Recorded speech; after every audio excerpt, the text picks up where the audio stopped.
Tide goes in, tide goes out. You can't explain it. This is sick shit. Open the fucking straight, you crazy bastards. In the hell? I did this. You don't want this. Why can't you? Hi, welcome to the Supreme Court, the season finale. Aren't you excited for all the great storylines that are coming to a conclusion today?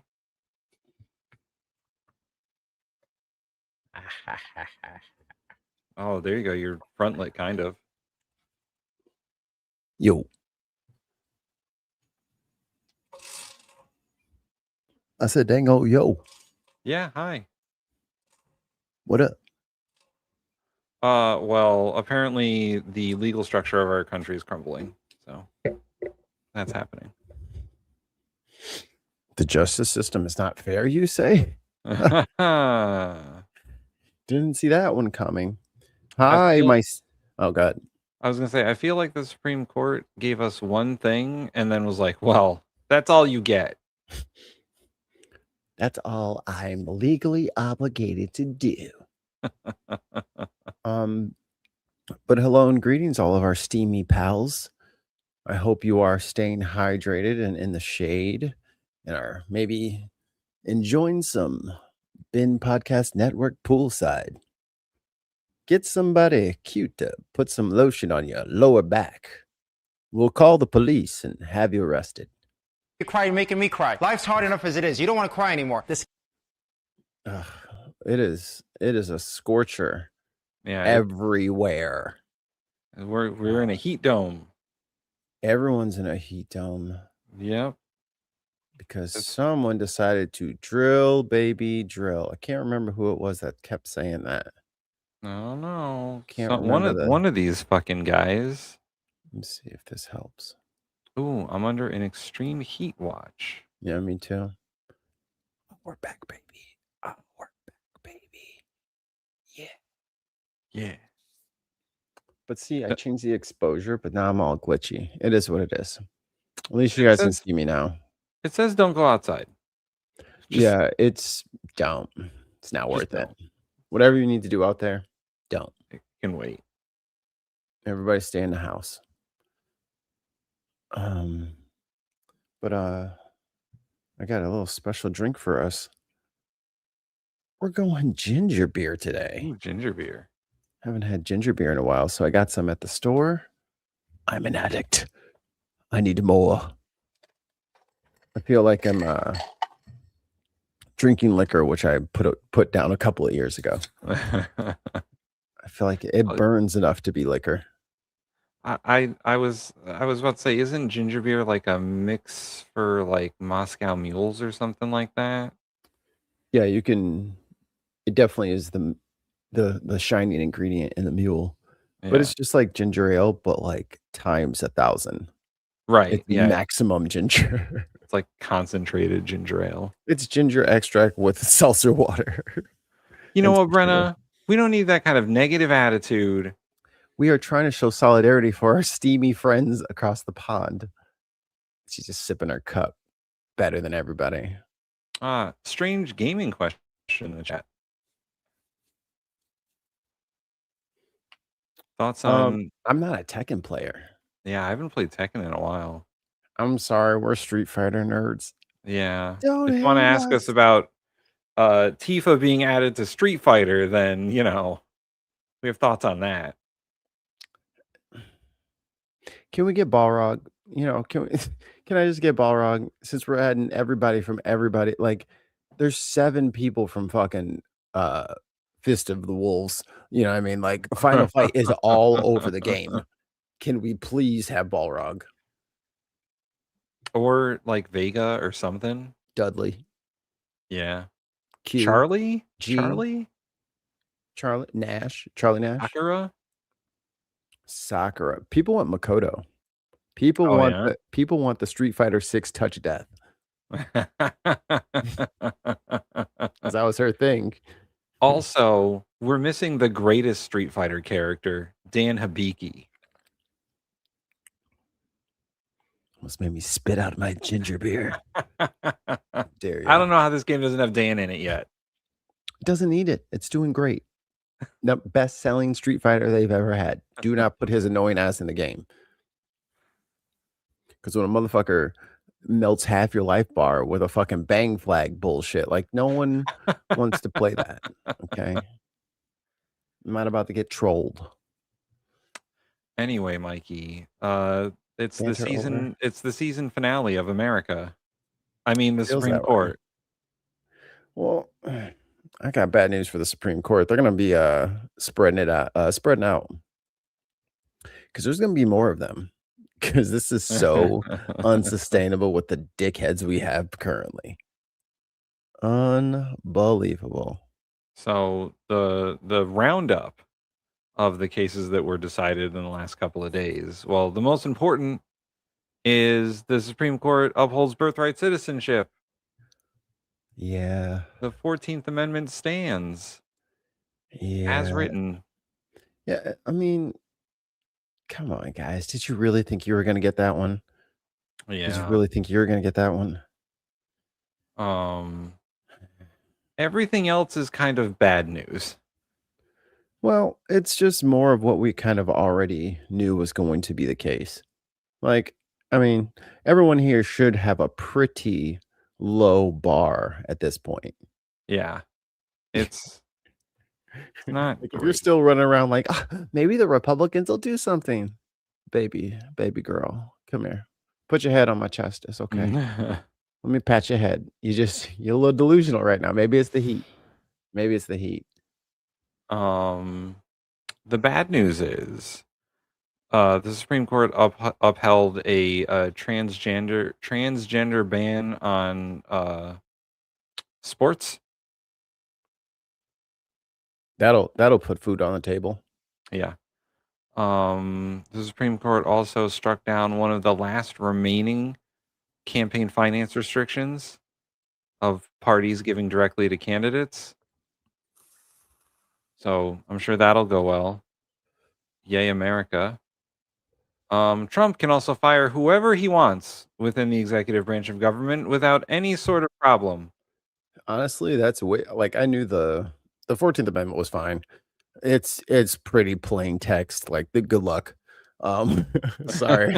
Good luck. You're not getting that one. But the first thing he did with his new powers was fire homegirl from the FTC. Yes. And that's the issue. So it's not like this guy's been, keeping he's the banker in Monopoly. He's like, all right, 500 for you, 500 for me. 200 for you, 200 for me. It's like he's just been pocketing shit left and right. So that part's gonna get way worse. And that's the linchpin that kept Republicans in check, because if we do have a lawless society, are you built for that? You're gonna just if there's no law and order, who's gonna evict me? Right. Who's gonna come repo my car? The law doesn't mean anything. Okay. Hey, you want to go that route? Cool. We're all broke. We could all do for more. We could all do for more. And y'all got lots. Lots and lots over there. I think the playlist is ready for us. Let me go down. But Trump cannot fire members of the Fed. The Fed chair commissioner, he couldn't, Fed chair governor, he couldn't fire because they're independent. Right. But the FTC person is technically in the executive branch. So yes. So he can do whatever he wants with all that. I mean, ruin the finances. That's fine. The other win the Supreme Court was like, you guys can have this one, was vote by mail. You can still do. Yeah. Vote by mail. If you postmark it before the election deadline and they get it after, it still counts, despite what anyone fucking says. it still counts. And they know that. Trump does that. Like, I'm so sick of him pretending like he doesn't do that. He does that. He does it every election. He always votes by mail. Always. Always. Let us begin. Oh, A dog. Mikey, do you want me to do it? Because you still only have one screen. Shut your mouth. Okay. I'm fine. This is fine. There you go. Look at that. I World got it. Cup soccer fans' dining experience in the United States is going viral. The Australian visitor really does love that We didn't do a food show, so we owe you. chicken pies. It's the most incredible chicken you've ever seen. It's like Popeyes? spicy and like crunchy. You can get spicy chicken or regular. Popeyes? Yo, the amount, we're going to have to do a special edition, a special FIFA edition, or World Cup edition of a seat at the dinner table, because there are hundreds of these, Tim. We'll just have to go harvest I them. heard they love the ranch. They are Europeans, Asians, everyone is flabbergasted with our food. Flabbergasted. They I are. would be Listen, if I didn't know about our food and I showed up here, I'd be like, what the fuck are you people doing? And then they eat it and they're like, oh my God, I understand why you guys are struggling with obesity and everything else. Is like, yeah, motherfucker. It's all fat and salt and sugar. That's all it is. They have just the right recipe. Spicy, one regular. So you get 2 pieces of crunchy fried chicken, a biscuit, chips, and the most beautiful coleslaw. The most beautiful Popeyes? Poor sweet summer child. I've been over there. I know that their definition of coleslaw is bad. But Popeyes? Look, bro, he's in love. You didn't can't go to tell him different. Churches or Yo, Dave's yeah, Hot see. or nothing. If they had the games in Chicago, we got Sharks or Jays. I've ever had in my life. It's like coleslaw, but it's kind of like spicy, like it's got mustard or something in it. And then all of that, The most corporate shit ever. I'm not making this up, is $6. To be fair, that's like nothing in Australian, because all their shit is expensive. Let me see. I can convert that. I forgot. He's used to the Australian dollar. Yeah. Like a drink in Australia is $20. Australia, US, $6. Oops. So $8.68. Yeah, that's so. And again, they're on an island, so everything has to be imported. Everything in Australia That's is true. expensive. But like it's Yeah. cheap because it's not good. Like I get it, but there's a lot of stuff in that chicken that doesn't need to be in that chicken. That's why it's so cheap. How does this business even work? In fact, why is Popeye's chicken not in Australia? If you came here, you would own this country. So there's a similar take on Popeyes going to Ireland, because Popeyes recently showed up in Dublin and there were lines around the block. Well, it's a fad too. Like, remember Krispy Kreme? Yeah. Oh man, but Krispy Kreme was so good. Everybody was flocking to Krispy Kreme for some regular ass, a little bit of extra sugary donuts. Just a little. There's nothing too special about them. Now, if I want to go to Krispy Kreme, I gotta drive an hour and a half Nah, to the other side of the state, because the closest Krispy Kreme is at the Mohegan Sun Casino. Got to drive over there. We had storms. Storm watch. Weather Service says it was a derecho that slammed Oklahoma, spawning at least 3 tornadoes as well. Good evening. Thank you for joining us. I'm Kevin Ogle. This has been the most ridiculous tornado season ever. Just absolutely unhinged. Allie Meyer is off tonight. Chief Meteorologist Mike Morgan and the forewarned storm team were tracking it. I mean, look at that fucking tree. Yeah. for you during the overnight hours. But first, we're going to start with News 4's Tanner De Leon. He's live to explain this unique weather phenomenon. Tanner? No, he ain't. I mean, look at that tree. Tree took out his we've all heard What- Chrissy says, what the fuck? What the actual fuck? ICE have released a Texas stunt they detained on her way to church dressed in her habit on Sunday. Wow. Look. She was speaking Latin. He didn't know that. the phrase the perfect storm. And for a derecho to happen, that's exactly what's going to happen to occur, okay? Now, experts that we spoke with say for this to happen and for this to go on, the severe... And because we're weather nerds, have you heard of this phenomenon before? What is it called? A derecho? I may have heard of it by a different name. storm, the power that comes with these storms, it has the potential to cause the same or even more damage than a tornado.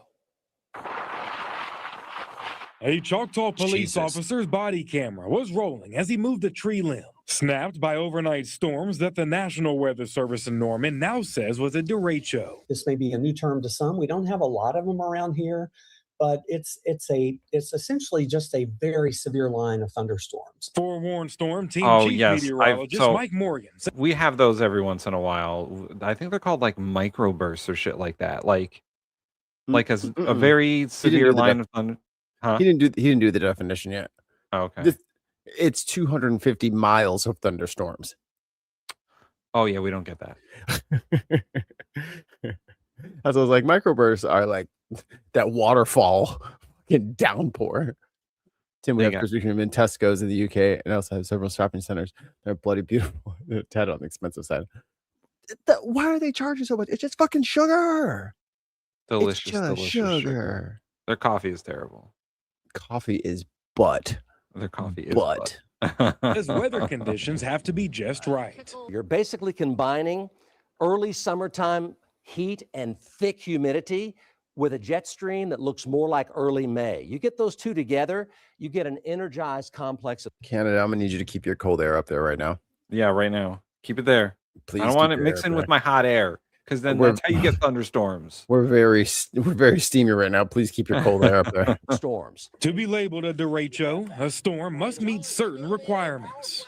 It has to be a near solid line of thunderstorms, which the one that we had definitely checks that box. Has to have at least a 250-mile long path of damage, which our squall line, our line of thunderstorms that came through, definitely had that. And somewhere within that damage path, there has to be at least 5 reports of 70 to 75 mile an hour winds or more. And we exceeded that as well. Destruction is spread out across Oklahoma. In Woodward, train cars were blown over. In El Reno, the city says at least... I'm sorry, what? In Woodward. Excuse me? Can you put the train back? Can they put the train back on the tracks? Come on, man. You can't just flip the train over. Come on, Storm. The fuck? Imagine being riding that bitch. Oh, fuck me. Train cars were blown over. In El Reno, the city says at you know least how much those 6 train cars homes were weigh? destroyed. That's what I'm saying. I know that they're kites because they have big fucking flat sides, but come on, man. You done picked up a damn train car and rolled it over a couple times. One man says his mom rode out the storm. She was pretty frantic, and she was like, I think my roof is gone. There's water pouring into the house.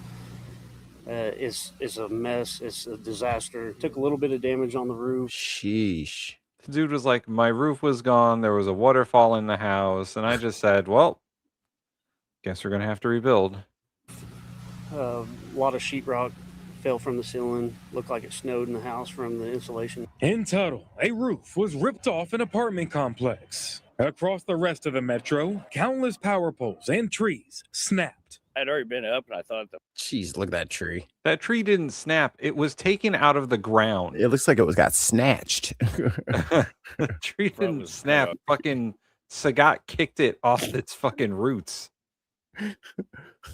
over and laid back down with my dogs, and then I heard this and popped out of bed because I knew it was a tree. Sir, your car's in there. Sir, there's a tree on your house. Sir, your car is underneath the tree. Didn't know which one. You gotta call In Southeast Geico. Oklahoma City, a business took the brunt of Mother Nature. It's pretty scary, and we came this morning, and it was all flooded inside, and 2 big old holes in the roof. And at Lake Eufaula, part of a Ooh, the dock is ruined. Jeez. It's all twisted. marina. I didn't know anyone didn't have any boats in that fucking shit, man. The boats are gone. Those storm took my boat.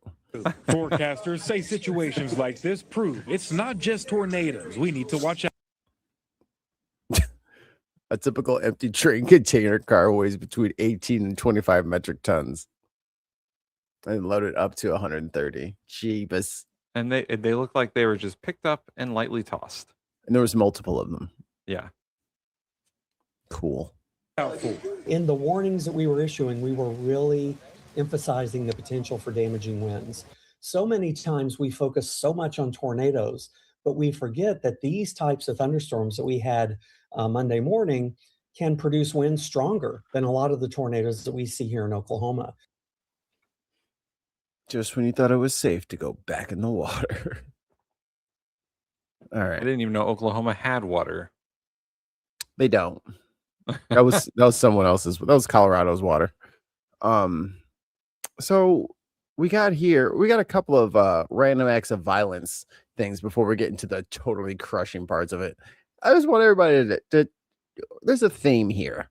After police say that they attacked a landscaper who was just working on their neighbor's lawn. Surveillance video captured this beating in Massapequa Park. News 4's Pacey Chang has more on Fucking Long Island over there. what the landscaper says Massapequa? sparked the confrontation. Oh man, I'm all messed up, banged up, tired, just like worn out, and I got a serious headache. Tony Ayala feels fortunate to be able to talk and stand today after this beating he suffered that was captured on video. Fucking Massapequa Police arrested the chuds. 2 men who allegedly beat him with a metal bat and a stick. He's yelling at us, saying, he's like, "Hey, stay the f off my property." I was like, "Excuse me, sir, what do we do?" He was like, "You drove out my driveway." Ayala says 67-year-old Brian McKeon. Look at this. Look at this dude. Look at this dude. They drove the equipment on your driveway. They're probably turning around, dude. People, listen, I know people on Long Island. They're fucking crazy. What's wrong with y'all, dude? He got 13,000 little riding mowers and shit. He just turned around on the sidewalk and used your driveway for a second. And you're gonna come at him with a stick and a bat? People who live on that island are out of their fucking minds. You know I live there all right? the time. You know that? What? I live there. You lived on Long Island? Mm-hmm. For like 6 months. A lot of stuff's making sense. I drank the water. Was angered that Ayala had used this sidewalk in front of his house to access the neighbor's house on Grant Street. Oh, how dare you take the sidewalk in front of my house, you son of a bitch. You son of a bitch. How dare you? Like, what are you fucking like, dude, calm down. It takes them like maybe an hour. Just fucking turn the game up a little bit. God. A property he maintains weekly. He was like, "Don't walk on my property." I explained to the gentleman. I said, "Hey, sir, guess what? That's a public sidewalk." He That's a didn't say public that. entrance to the sidewalk. He didn't say that that. just so happens to lead to your driveway. But nobody walked on your driveway. Police say the video shows McKeon gonna tell you what he grab a said. wooden rod and What did he say? He didn't say, "Hey, sir." He said, "Hey, fuck you. This is a public sidewalk." Hey, fucko. Hey, buddy. This is a public sidewalk. I'm walking here. Hey, tough guy. on Brian McKeon Who the fuck do you Jr. think you are? wielding a metal baseball bat, crossing into their neighbor's yard Yeah, needle dick. and attacking Ayala over and over again. Prosecutors He say he didn't was come up and say, "Excuse me, sir. I believe that this is a public sidewalk." To be fair, if he's like the foreman for like the squad, like going out there to the team going out there to cut, he probably did go over there because you do get like caring neighbors. You got to have the one guy who'll go and like, "Hey, I'm so sorry, sir. Let me buy you a soda." Like you got that guy on the truck just in case. You got the one guy that all the other farmers elected to be the most reasonable guy. And then the rest of them stand behind him with their arms closed. Men are so emotional. I'm telling you, Brenna. But yo, this is the crazy part. They're on the property of the client. Yeah. So you came onto the client's property with weapons? Oh, you're going to jail.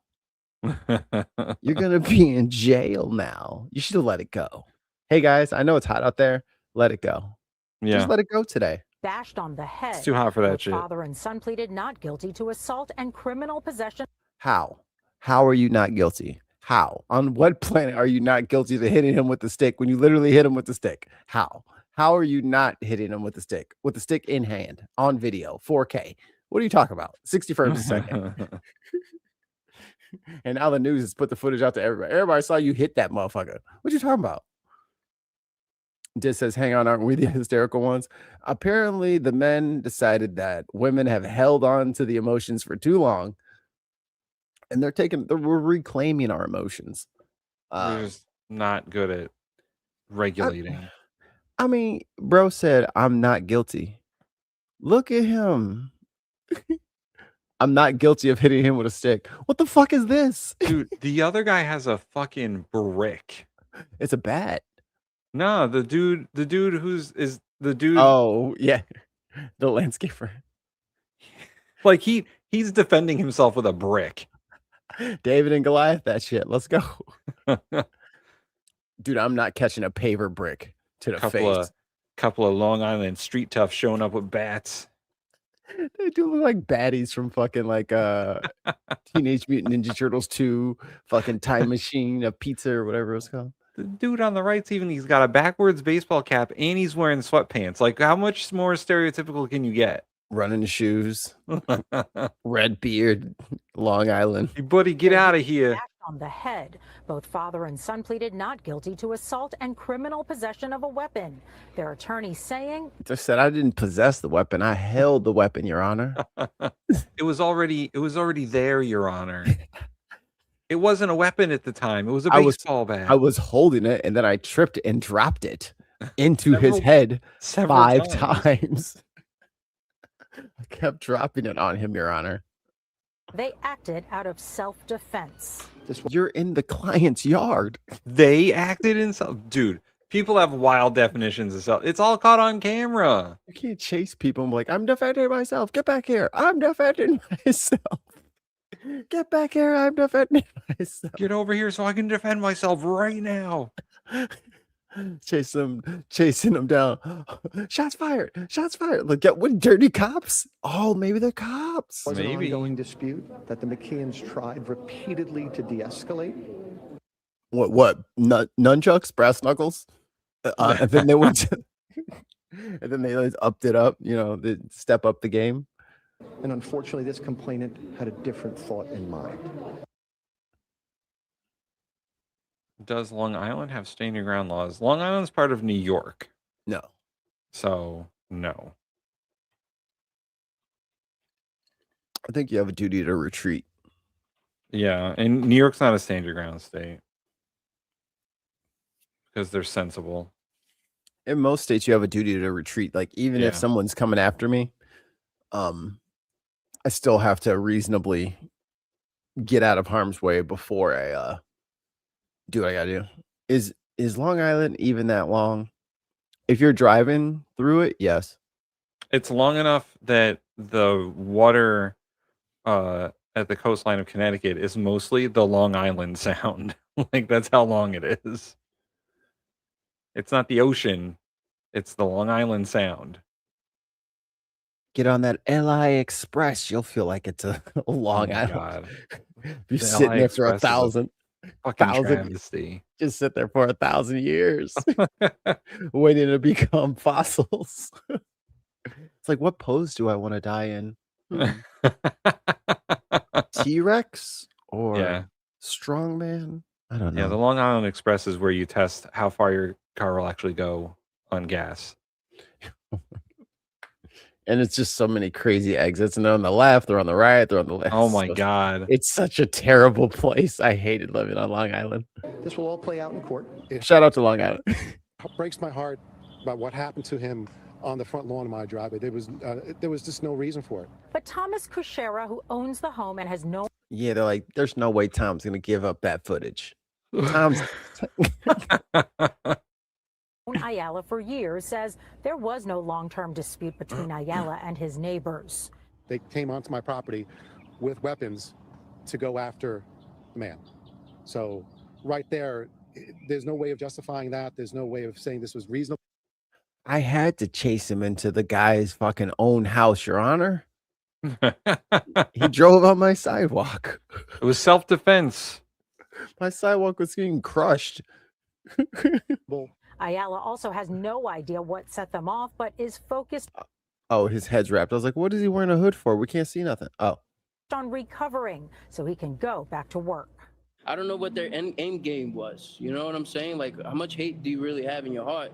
McKeon Sr. was released on his own recognizance. His That was a mistake. attorney says he has been with the FDNY for 37 years. His Oh, he's a firefighter. He's a firefighter. An aggressive fire. Imagine that dickhead coming to save you. God. son, McKeon Jr., was released on $2,500. Maybe he thought that guy was fire. Maybe. That's why he was fighting him. It's his training. He's like, hey, man, what did you say your name was? Oh, they call me Fuego. Fire! I must fight you. Just starts punching. Cash bail. They are both due back in court on July 6th, and they both I will be checking in on that case. had to sign orders of protection to stay away from Ayala, the landscaper. Christy says, I bet he won't be a firefighter for long. Oh, he's fine. He'll be fine. Their union is just as bad as the cops. Yeah. All right, let me switch. There's one more local thingy bobber here. I gotta refer to the playlist. The list of that plays. And it's missing from my screen because I have it formatted all stupid. Okay, we're doing things. How are you? I've never had my flabbers so gasted. Here we are. CBS News Chicago. A disturbing crime involving two members of our CBS News Chicago family. A group of men attacked our journalists at the museum campus, leaving one of our live trucks looking like. So the museum campus, for those of you not from the city, you got Lake Michigan, and then right up against Lake Michigan, you got the Shedd Aquarium, and connected in that same parking lot is the Adler Planetarium, and then also in that same thing is the Museum of Natural History. So you got like three sweet ass museums literally within 2 blocks of each other, completely separate from all the other buildings in the city, just kind of on its own like little peninsula out in the lake. That's why they call it that. It's fun. It's I fucking hate driving to Lakeshore Drive, but once you get down there, it's pretty cool. This. Making it even worse, racial hate may have been the motivation.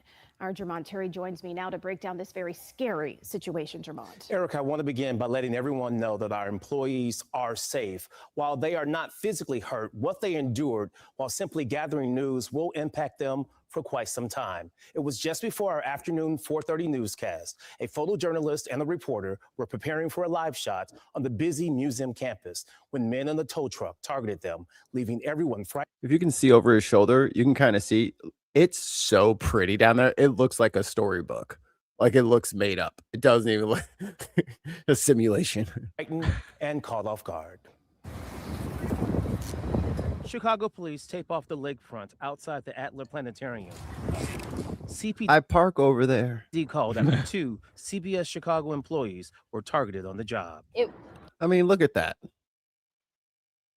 You guys tell me Chicago's not the best? I mean, it's no New York. Came out of nowhere. These 2 witnesses visiting Chicago watched as a white tow truck parked directly in front of the CBS News van At first, a man and a dog got out. It started racial. The dog started with racial slurs. The dog was barking racial slurs at me.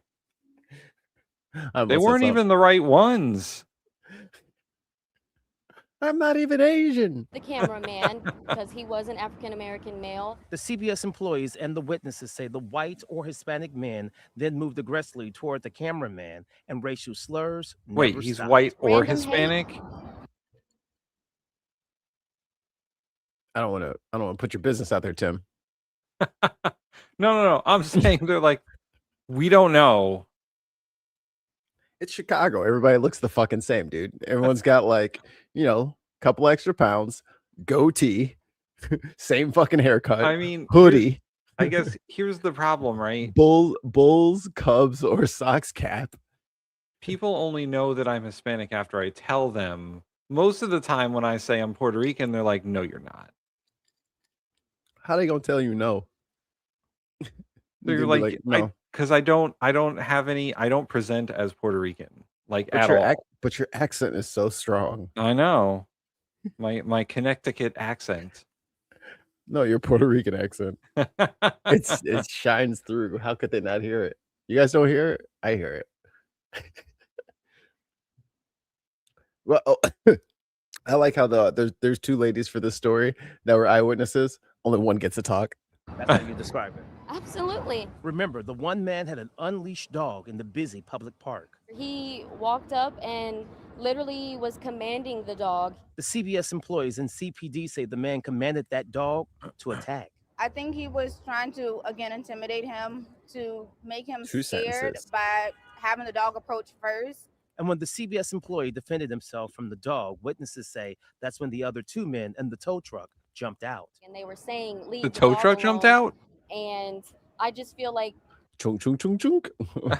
maybe the scene got more It's a chaotic than what they transform- were expecting. And I feel like the only thing they thought to do was to just cause as much damage as they could and leave.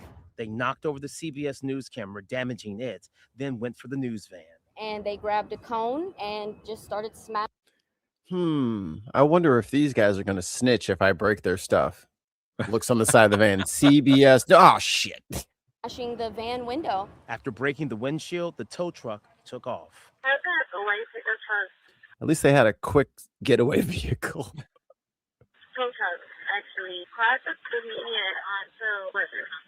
About 20 minutes later, miles away, people called 911 about the same tow truck, this time because those inside were pointing the gun at people on the sidewalk. Cool.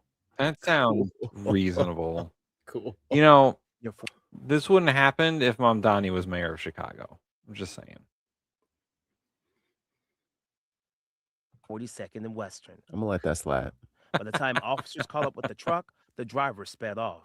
I'm not gonna say something about Zoran because you trying to bait me. Nice try. Those officers, how many people they saw bail out of the truck, just to confirm. Eventually, all three jumped out before crashing into a squad car. And where's that weapon recovered at? Once arrested, police say they found a weapon in the vehicle. We didn't see any guns in that moment, but to know that it escalated to that or it could have been that is just terrifying.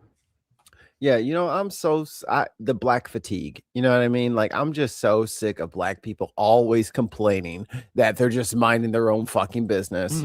And then people come up and bother them. I'm so sick of them pretending that this happens.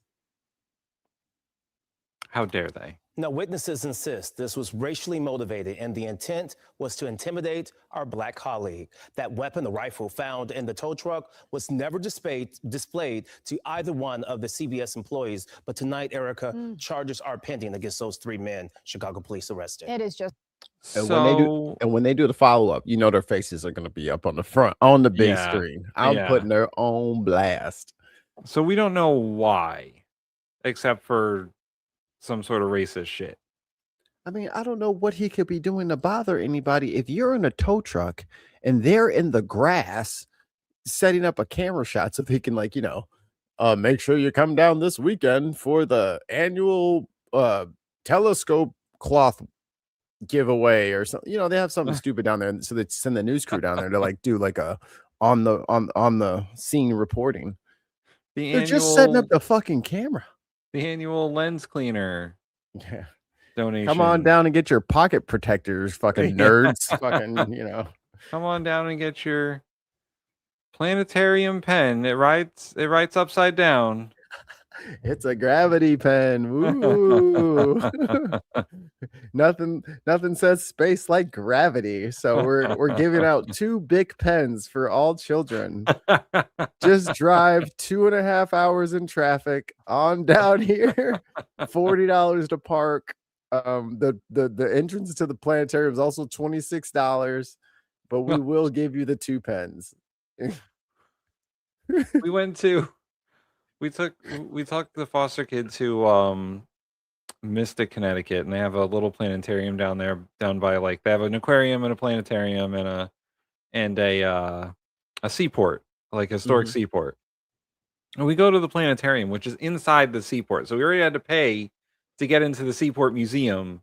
And then we go to the planetarium and be like, oh, by the way, that's another $20. Yeah. But I like planetariums. They get me. Too, I will always give them the money. I'll do it begrudgingly. But if you're a member, you can get half off your planetarium access. And I was like, God damn it. That's how they get you. Joke's on you. I'm gonna abuse this system. I'm gonna live here. I'm never gonna leave. I'm gonna learn everything. Then you'll see. Free gravity hammers for all gravity enthusiasts. Mikey and Tim. We the British would kindly ask you to pass the following message on to your orange turd. Keep your fucking nuclear weapons out of the UK, as it is. It's been reported the US is about to store their nuclear weapons on British soil. I can tell you this. I'll send an email. Yeah. I know he'll see it, but I don't know that he'll respond. They have to officially record all of those things. Like, it has to be part of the record. Yeah. According to laws that Trump, I'm sure, doesn't follow anyway. But I'm sure he's answered tons of "Dear Mr. President." I'm sure he sits at his. I thought as a kid that's what the president did all day. We just sit at his desk and answer questions from citizens. I thought that was his job. Mikey, when we become president, that should be the job, right? We are going to have a constitutional convention. Yes. And we're going to write that into Article 1 or Article 2. Yeah, you should be customer support. Yeah. For all things civics, and you're the commander in chief, but also you got to answer every letter that shows up. And no auto pen. No auto pen. And and people have to write letters for you to respond. No emails. With a quill. With a quill. And inkwell. If you want the and it has to be on parchment, not paper, parchment. A scroll. A scroll. Sir, a new scroll has arrived for you. Delivered by Raven. That's the only way that you'll get in touch with the president. But there's when I become president, weekly town halls. Every Sunday. What's up? What are we doing? How y'all doing? What are you mad about? That's not my fault. That's Tim. It's horrible what happened to them. And of course, we are trying to support them in every way we can. Yes, we are. Thank you, Jermont. President Trump threatened. All right, which one was this one? Oh, yeah, this was funny. Monuments we renovated faces jail time. Is this about the fucking reflecting pool? Yeah. Let me cut to the section here. What a perfect example of the Trump presidency this reflecting pool is. In the middle of the political tidal wave, They put up a fence around it. Charge of keeping water in the reflecting pool crystal clear. We've never done a pool, but we've never done a pool, but we could try. How hard is it? It's a pool. Relatively the same as the water that you would see out in a regular lake somewhere, right? What? I'm sorry. I just had something crazy in my ear. What did he say? The water is relatively the same as the water that you would see out in a regular lake somewhere, right? You're treating it for algae and bacteria. How clean does No, President you Trump don't want to do get that. You don't do that for a lake. No, Tim, you can't have any germs in a lake.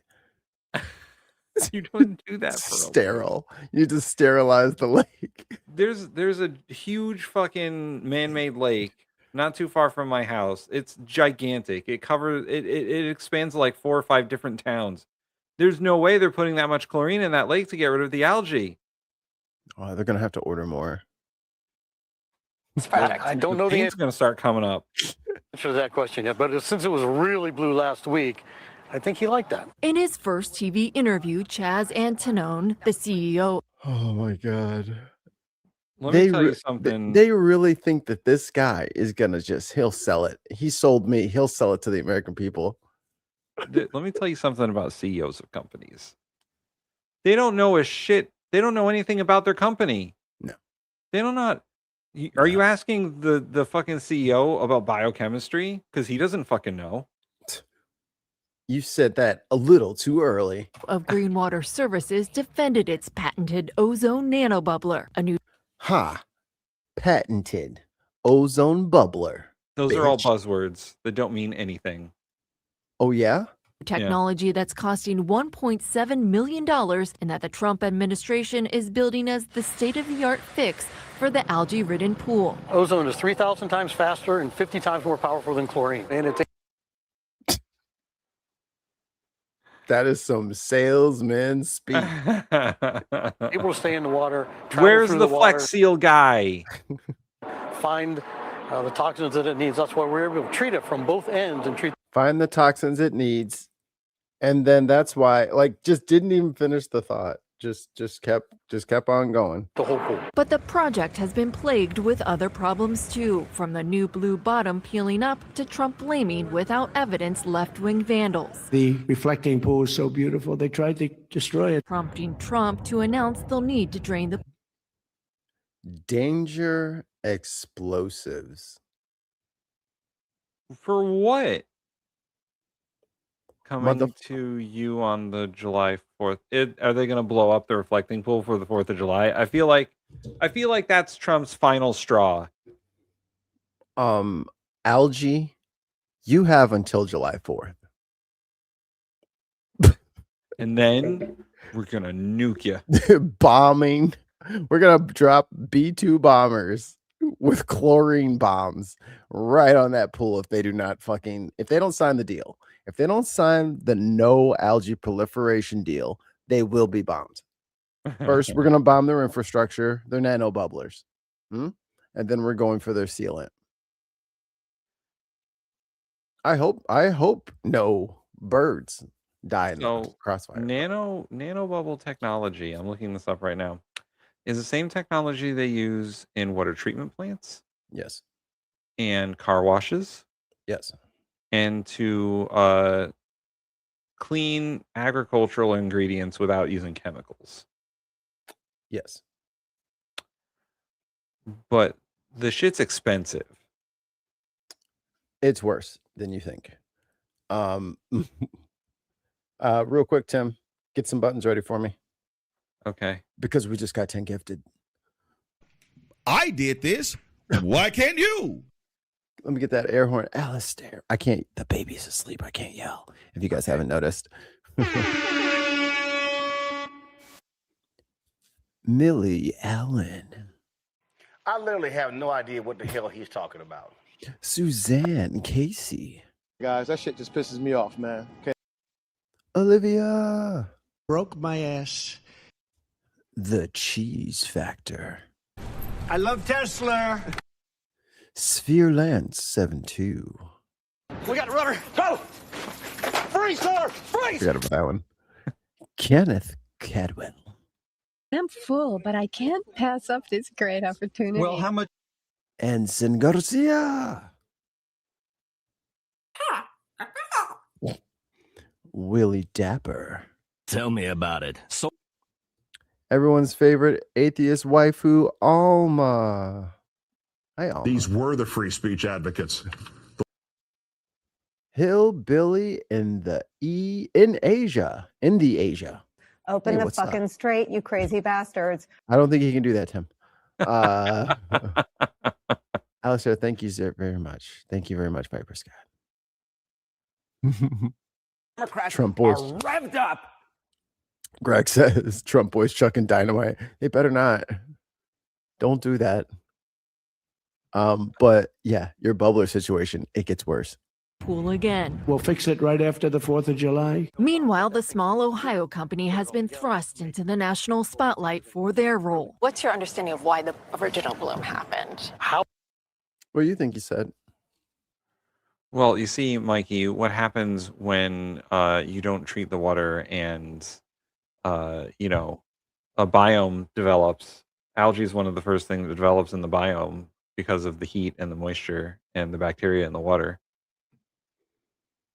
Let's see what he says. What happened? I don't know. What's your understanding of why the original bloom happened? How it happened? I don't know. He's a CEO. He doesn't know shit. He doesn't know shit. I don't know. I don't know how it got there. This is just like, I mean, this is a microcosm of asking Elon how his fucking rocket works. He has no fucking clue. The nozzles are nozzles. Just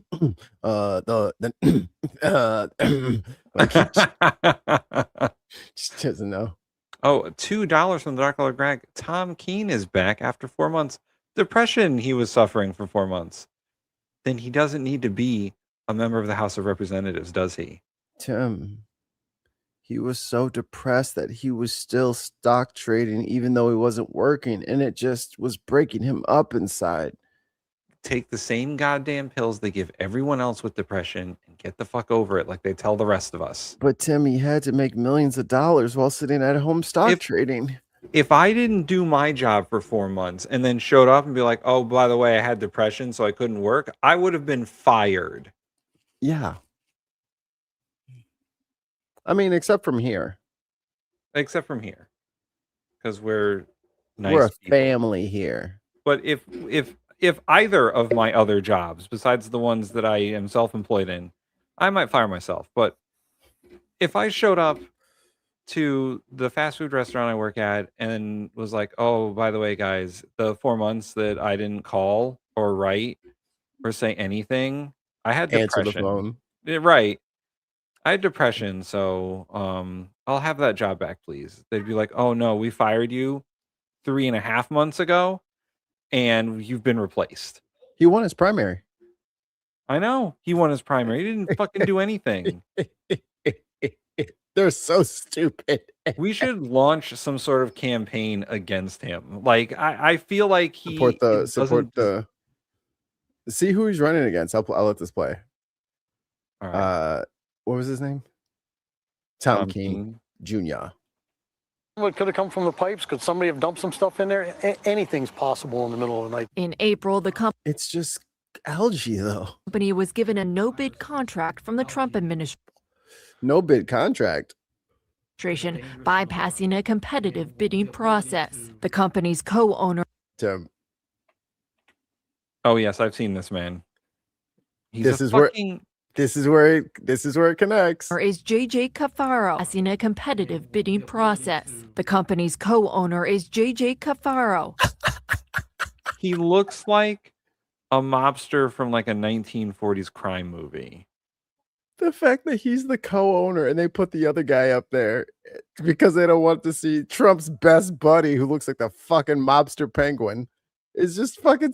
A longtime supporter and donor to President Trump and neighbor living near his I don't know who he is. Mar-a-Lago club. J.J. Cafaro from Florida and from Cleveland. He's a man who made a lot of money in Cleveland, does a good job, and a fantastic man. In 2001, Oh, right. We weren't supposed to remember that. Cafaro pleaded guilty to conspiracy And Duck says he looks like he needs his hard drive checked. I'm with that. Let's do a quick scan, shall we? to bribe Representative James Traficant and separately pleaded guilty in 2010 for a campaign finance violation. The Interior Department says the White House was not involved in the selection process for any contract and did not weigh in on the company selected. Right. Full stop. And the company has also tried to distance itself from Cafaro, saying he is an Ohio-based businessman who invested in the Ohio-based company after the owner showed him research done on local Ohio body. So he never actually invested. He's just the co-owner. So he didn't invest. He just fucking owns it. Per se. What is this? That's a long pause. Oh, All right. I will read. Honestly, my biggest issue with politics is that we are too blinded by party and emotional beliefs to see if we hold off on that for just a decade. Our lives would be massively improved, such as if we spent a quarter of the U.S. military budget on free solar, we would completely fund 100% off the grid solar and batteries for every residential house in like 6 years. Sorry if I butchered any of that. Yeah, it's almost like all this bullshit that they keep making us run around and do is a giant waste of time. Yeah. And it 100% is. I agree with everything in that person said. In my head, like there's like this ticking clock going for an asteroid that's going to smash into us. And every day that we don't build a system to destroy that asteroid for when it comes is just a day towards doom. Like just a day towards destruction. The thing that I agree with the most is not even the solar. It's that my biggest issue with politics is people are too blinded by party and emotional beliefs.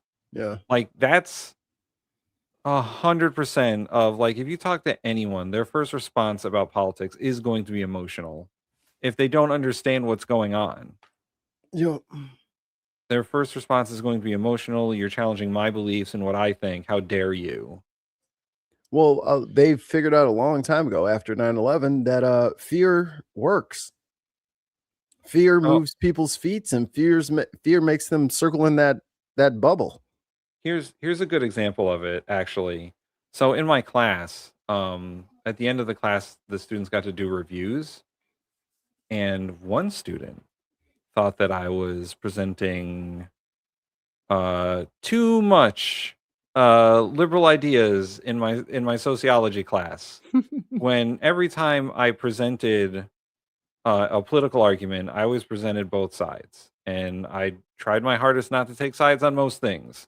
Some things you can't not take sides on. But I always tried to present either whoever was president at the time of the issue we're talking about or an issue itself in both lights and say, this isn't a political science class, a sociology class. So we're going to talk about the society of it all, and the politics just sort of happens. Like you can't get around it. How the politics affects the people. But they were like, he's too liberal to be a professor. Yeah. And he's, he doesn't know what he's talking about, and he only presents one side of the issue, and the book that he made us read is so liberal. And I was like, it's a sociology book. Right. If you don't like the ideas presented in this sociology book, perhaps it's not the book. Yeah, that's and maybe it's people embarrassing themselves, maybe in a academic sense or even in casual conversation. They realize that they're the one. Like, oh shit, that is me. Oh shit, that's me. Oh shit, I'm the me. Oh shit, I'm me. Fuck. Yeah, you're you, and we know that. No one's yelling at you, but hey, you're you. Like all I did was, and they're like, this is not a politics class, a sociology class. Ain't that different? Like when we get into talking about social problems, there's a lot of politics in there. Oh, for sure.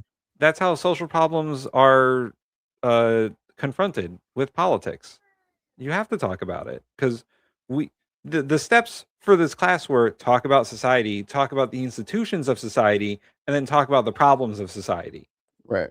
And all that swirls around politics. You can't avoid it.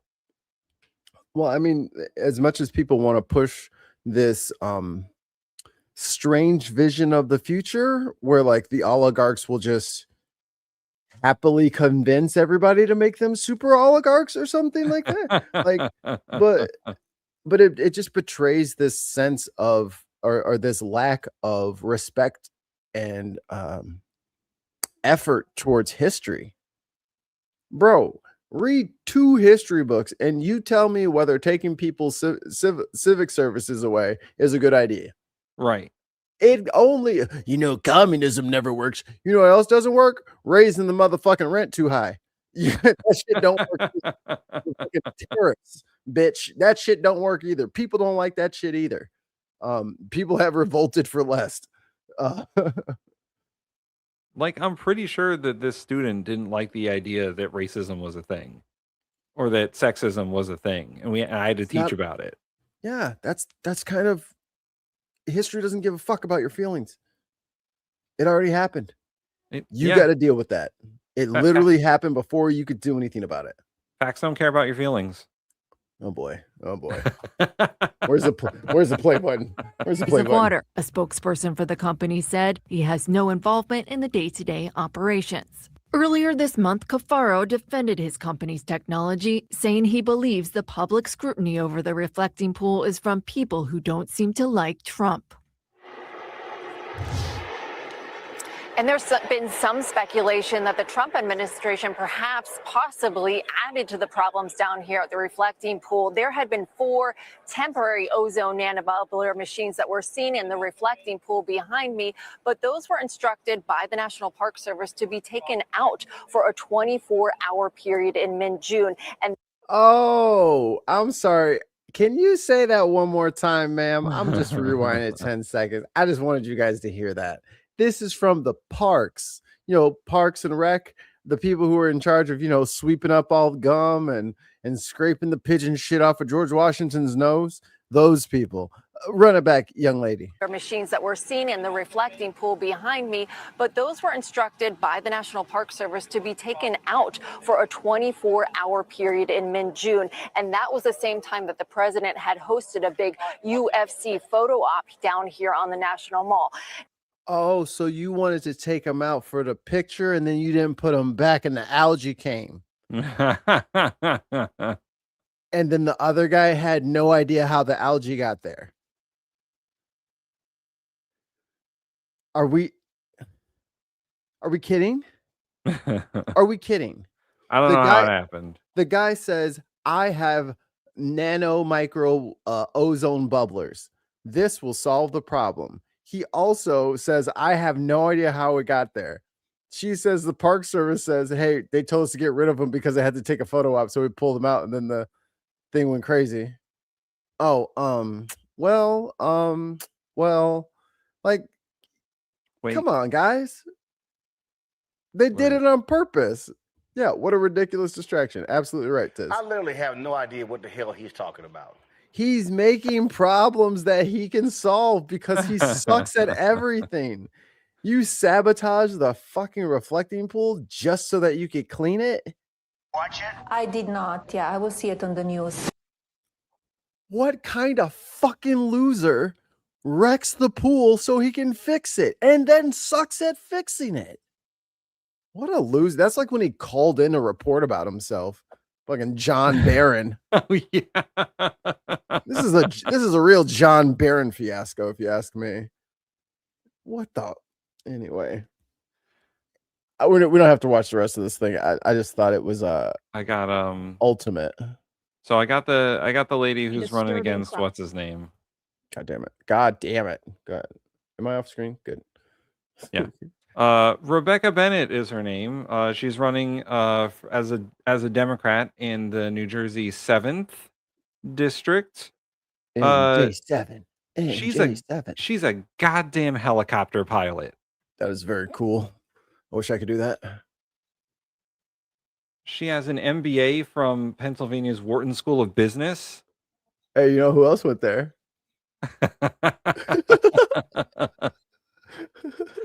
She was in the military for 15 years. She's also some sort of healthcare innovator and a mom. So she gave birth while flying a helicopter, inventing a virus. If you live in New Jersey 7th district, don't vote for the guy who isn't fucking there. Yeah, don't vote for the absentee guy. Vote for this lady. I don't know I don't know what her politics are. She might be a monster, but I'll look it up later. It's better than the guy who's not even there.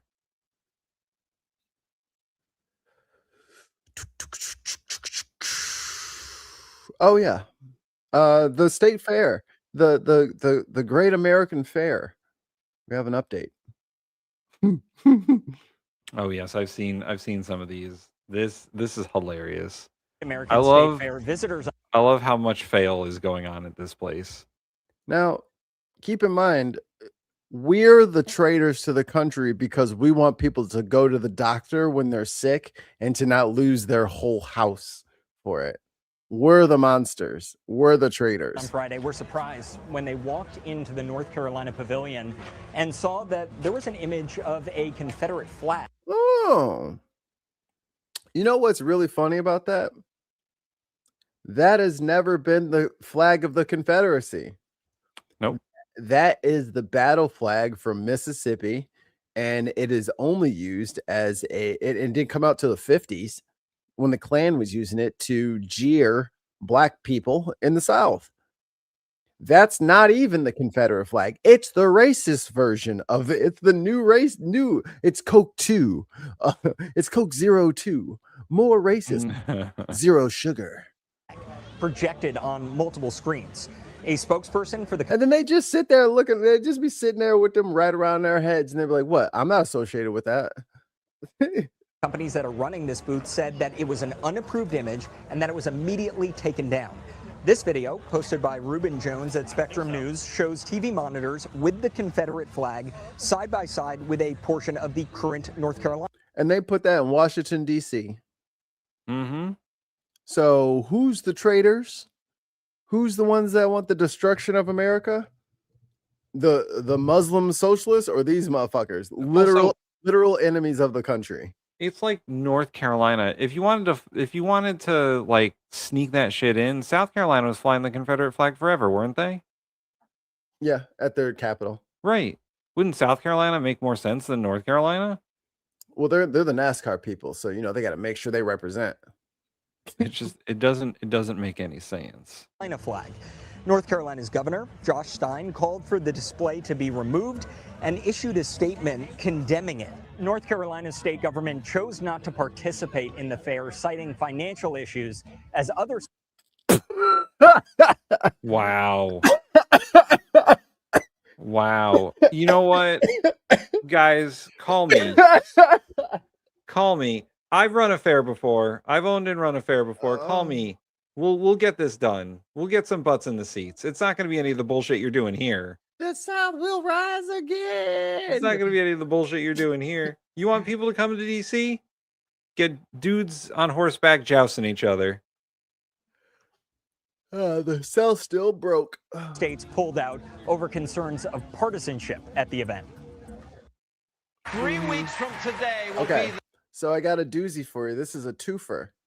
We're gonna watch Sean Hannity, everybody's favorite oven mitt, talk about old John Fetterman. the morning after the night of Election Day, and in 20 days, you will decide the direction of this great country of ours. Tonight, Hi, Billy. we are in York, Pennsylvania.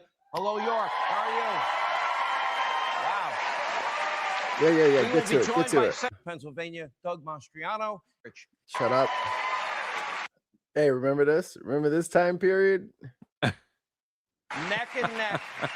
Look at Dr. Oz. He still got a hair color in his hair. Dr. Oz failed up too, Sure Fuck, did. man. Sure did. Against his radical socialist opponent. I have a lot to say about this guy. Yeah, let's the hear it. trust fund brat in a hoodie, because that's what he is. John Fetterman. I love it. It's like the Broad Street bullies all over again. I love this. This guy is not fit to serve the great people in this Commonwealth of Pennsylvania for a variety of reasons. First of all, John. What do you think he's gonna say? How long ago was this? 16? No, this is the odds. So this was 23 years ago.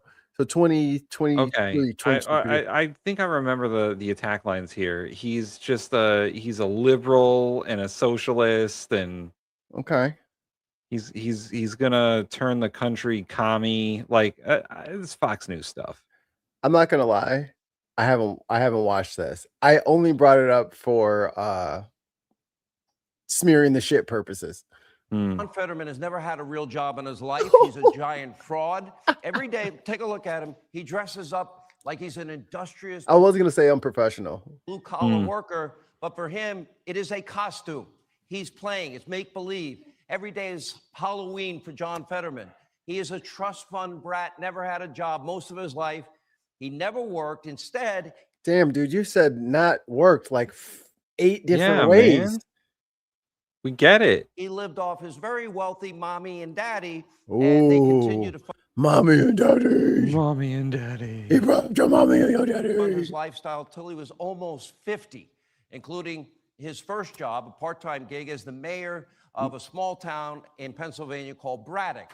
Now, his sister even chipped in, selling Fetterman his home for $1. I wish I got that deal.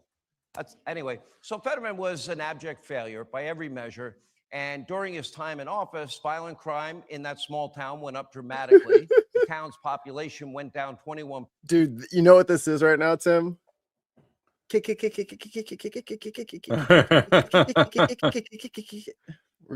keep going up as far as it goes. The median income went down to less than $15,000. And Fetterman was best known for not showing up at any council meetings because he missed most of them. Now, he also gained notoriety after a CCTV footage captured him vandalizing a local African-American owned business. He did this in the middle of the night, and even worse, in another bizarre incident. Well, what did he do? You turned it off. Yeah, what did he do? Literally chased down an innocent, unarmed African-American jogger and held a shotgun to his chest and kept him captive. After, Well, by the way, that's just white mistaking people shit. I'm about to say, which one of you Fox News hosts haven't done that today? fireworks for, quote, a shooting, he said. Even he, on camera, admitted he probably broke the law. Now, naturally, the privileged mayor of Braddock was able to escape any charges and has never apologized. To this day, he's defending these horrific actions. By the way, for 1 second, imagine if a Republican did this. Now, They do that? And now for the first drop. Where is why does the list disappear? Because you're not on the playlist. I am. It says it up here, but I can't. Here, let me try to full screen. Oh, it's minimized. There we go. Okay, here we go. Democratic leaders finally be was, like, able right to stand up to this here. extreme. Look who's made friends. Oh, man. Look who's buddies now. Look who's best friends now that he's a fucking turncoat. Look who's best friends. You know, but all of them have intensely anti-Israel thing. Now, I remain as really the last Democrat in the Senate that's proud to stand with Israel. Absolutely. What? The last? What about Chuck Schumer? He's Palestinian. Coffee house are calling out a Jew that you're banned, you know, just for what reason? So remember, guys, we're talking about anti-Semitism here. Let's go back. And now these kinds of places like that coffee house are calling out a Jew that you're banned, you know, just for what reason? I mean, no, it was an AIPAC lobbyist who was a shithead and she banned him. And then they fucking run up here. John Fetterman and the rest of them come running up here. Anti-Semitic banning. They're banning the Jew. Shut up, dude. And that's what's becoming part of the Democratic Party. And now hating on Israel and essentially anti-Semitism has become like, you know, the center of a lot of these primaries across the country, and definitely that we're witnessing in New York City. He should just change the Senator, fucking years D next to his name to an R, man. gone by, you would be Just considered do a it. mainstream Democrat. Senator, years gone by, you would be considered a mainstream Democrat. I was looking a little fluffy in the face there, Sean. Yeah, Hannity's what's going on over there? He's got like a reverse John Candy situation going on over there. Yeah, someone recovered from their stroke and someone had one. Lieberman, for example, a great guy. He would not want to be a part of this movement either. You're like the only person that is standing against it. What about the other people in your party? Where's Chuck Schumer? Where are other prominent Giving Democrats? Israel a Why bunch of won't money. they That's speak where he out is. against this madness? I mean, I'm proud to stand with Israel. And, you know, God, that's all he says. whether if I'm the last Democrat, you know, here or not, I'm proud to stand with Israel, and I'm going to. Wait. He's like a Woody doll. Where He's is just it? so he just pulled the string in his back and he says it. This is his version of this. Thank you for your question, Senator. Hey, if he doesn't say it before, it's like when you're in the military, you have to say "sir" before and after. They want a "sir" sandwich. Yeah, that's him.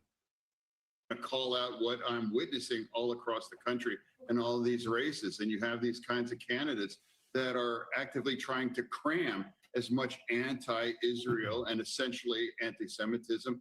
Oh, just mix them together then. Mm-hmm. They're They're just the same thing. They're the same thing.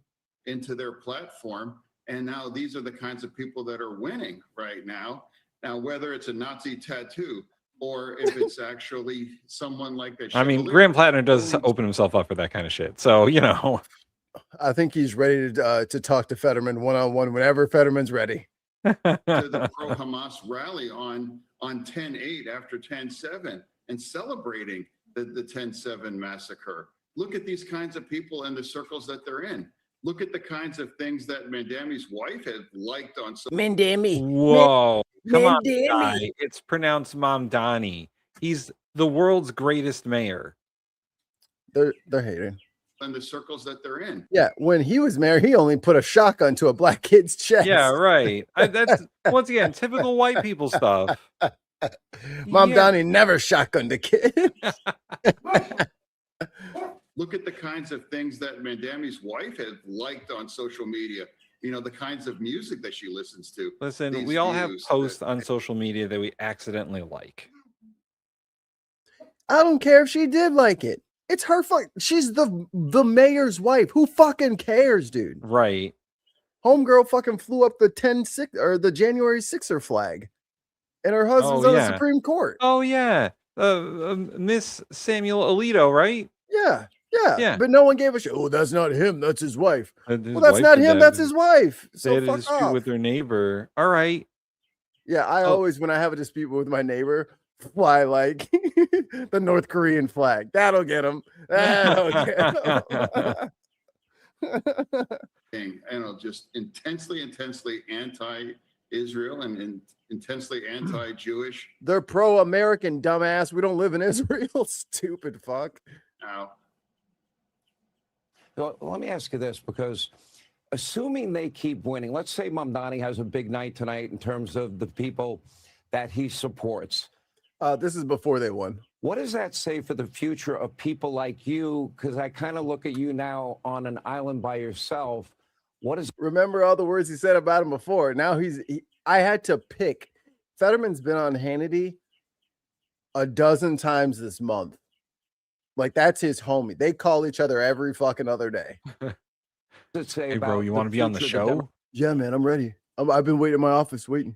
Democratic Party, if formerly a mainstream Democrat like yourself is not even wanted in the party, why do I think they will go after you? Why do I think they would want to primary you? Why do I think they would like to replace you with a more radical person? Oh, baby boy, you're already very gone. I mean, you might as well get us a cardboard box and get your shit together. Because, I mean, it's a couple years out, but there's a 0% chance you're keeping that seat. 0% chance. Oh, yeah. Fetterman, you're so gone, brother. No, not all the AIPAC money in the world is going to save you. You're gone. No one is going to vote for you. And well, what I'm saying is, of course, I mean, yeah, especially when I play them back that Sean Hannity piece. people will come against me. And if the Democrats want a dirtbag with a Nazi tattoo, well, they've picked that in Maine, and he knows he'll win here. But whether it's P. Hustle or whether it's come of these radical people in Michigan or the ones in New York City, What the fuck is he talking about? Yeah, what is he talking about? That made no sense. want a dirtbag with a Nazi tattoo, well, they've picked that in Maine, and he knows actually he'll win here. So, and there's one thing, there's a another vein that keeps going through a lot of these clips that I'm seeing, and it's like the DNC or not even like, even if you're not in like the party apparatus, but motherfuckers just act like they have a motherfucking say. Right. John Fetterman, you get one fucking vote, ugly bitch. And it's only in your fucking state. So shut your whole ass up. What Maine decides to do is what they decide to do. What Texas decides to do is what they decide to do. Illinois the same. Because Durbin's out. It is getting harder and harder for them to pretend like they're not disgusted that we think that we have a choice. Right. You know, it's hard for them to pretend like that they have to dignify our selection. Well, they want to go back to the system where they chose the people directly and we didn't have a say. They want to go back to the primaries where they're just like, you're running for Senate now. Like that's what they want. They don't want this whole primary thing. They feel like it's a scam put on them by the people. Right. That they don't get to choose shit anymore. Right. They're not getting to select their people anymore. And that's like, what is wrong with the electorate? The electorate is trying to select its own candidates in primaries. Yeah. Who do they think they are? That's like all CNN, MSN, all of them. They're all have this under like this floor, this foundation that we are not smart enough to select our own candidates. Yeah. That is why we're not Democrats on this show. I think people are plenty smart enough if you give them the right resources and the right information. Hence why we do the show every week. Because we have to maintain the idealistic and dreamer thought that if you hear the right answer enough times, perhaps maybe one day you'll select it on your own. Hopefully. But whether it's P. Hustle or whether it's come of these radical people in Michigan or the ones in New York City that seems like they're going to win. I think I just saw, I read that Lander won, so that's one of his candidates. Yeah. Hey, not that it's important, Tim, but do you know what religion Lander is? No. Well, he beat out a Jewish candidate. Okay. Can you guess? Is he Muslim? No, he's Jewish. Oh, okay. He's Jewish and he beat a Jewish candidate. He's anti-Zionist Jewish. Well, Bernie Sanders and he beat a Zionist Jew. So they're saying, "Oh my, now the left is knocking out the Jews." It's like he is. Oh my God. Bernie Sanders is Jewish and they tried to fucking play that card on him. They're like, he's anti-Semitic, and Bernie's like, I've been Jewish my entire life. He holds up an 80-year-old yarmulke. It's like, how dare you? The millionaires and the billionaires put you up to this. It's so weird. But it's the same script. And I hope people are starting to recognize they're all getting the same emails. They're all in the same text chains. Yeah. So the lies are starting to sound the same. They're all in the same Signal that's chats. Going to become the damn, we should have just downloaded Signal and hope we got an invite. the lesson that the Democratic Party is going to continue to be anti-Israel, and I'll be the one that's going to continue to. Which lean Democratic Party is he talking about, though? Is it the DNC? Because the DNC is definitely not anti-Israel. But again, he's saying DNC, but I think he means the American voter. Yeah. He's not like he's using the wrong words, but he's aiming at us. He's calling it the wrong thing, but he's aiming at us. Through the midterms, and definitely lean into 28 for sure, proudly. Let me ask you about Iran, Senator, if I may. I think the president has been very clear. I believe he set back their nuclear program a minimum of 10 years. The president keeps saying he has time. He's not worried about the time frame. He's trying to work out a peace deal. He doesn't want to impact the 94 million people in the population of Iran, which I think is thoughtful. If he ruins the economy, I don't think they have a shot at coming back anytime soon. Yeah, you're gonna ruin their economy with all the sanctions gone. Yeah, we're gonna ruin their economy with all that oil we're letting them sell. Do you think the president has adopted the right strategy? No, say no. Y'all better get your $2 million ready. Well, what I do, Tollway coming up. what I will say, I mean, 2 miles till tollway. I mean, gosh, there's been plenty of people that are really angry or disappointed by the outcome. And there were parts of it that I definitely didn't like and wouldn't support that. But I will say that I will always support, and he made the right decision to actually bomb the nuclear facilities just last year in June. And also Epic Fury was a significant win too. Oh my God, this is... He's a mainstream Open the fucking Democrat. straight, you crazy bastards. He's a mainstream Democrat. He is not a... He needs to take the D off of his fucking party registration and replace it with an R and just fucking get it over with, He needs to bro. replace it with the I. He ain't even in the I category. He's on Hannity's show Not talking about how not- great not- Operation Epic Fury is. Not independent. Significantly Pathetic. degrade the military They are effing and to kill pathetic. the leadership, without a doubt. And there are other parts of it that I don't support or really understand. But as long as I'm going to continue to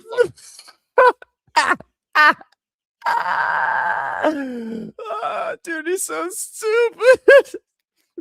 God damn, you're an embarrassment. Why would he say that? Because, would- Mikey, because. Defending Cankles, McTaco Tits, and owning the libs. That's their like other parts of it that I don't support or really understand. But as long as I'm going to continue to follow Israel through all of this in their interest. I mean, come on. Yeah, Jukebox Overdrive is right. He should replace it with a B for Brain Dead Party. Like, he doesn't get it. Dude, you are the senator for Pennsylvania, not Tel Aviv. You sound crazy. He hasn't talked about Pennsylvania once. I know. But as long as I'm going to continue to follow Israel through all of this in their interest. Thank you for your question, Senator. That they demand. And for me, that's why I was being the only Democrat that would vote and continue to vote for it, just as if this afternoon.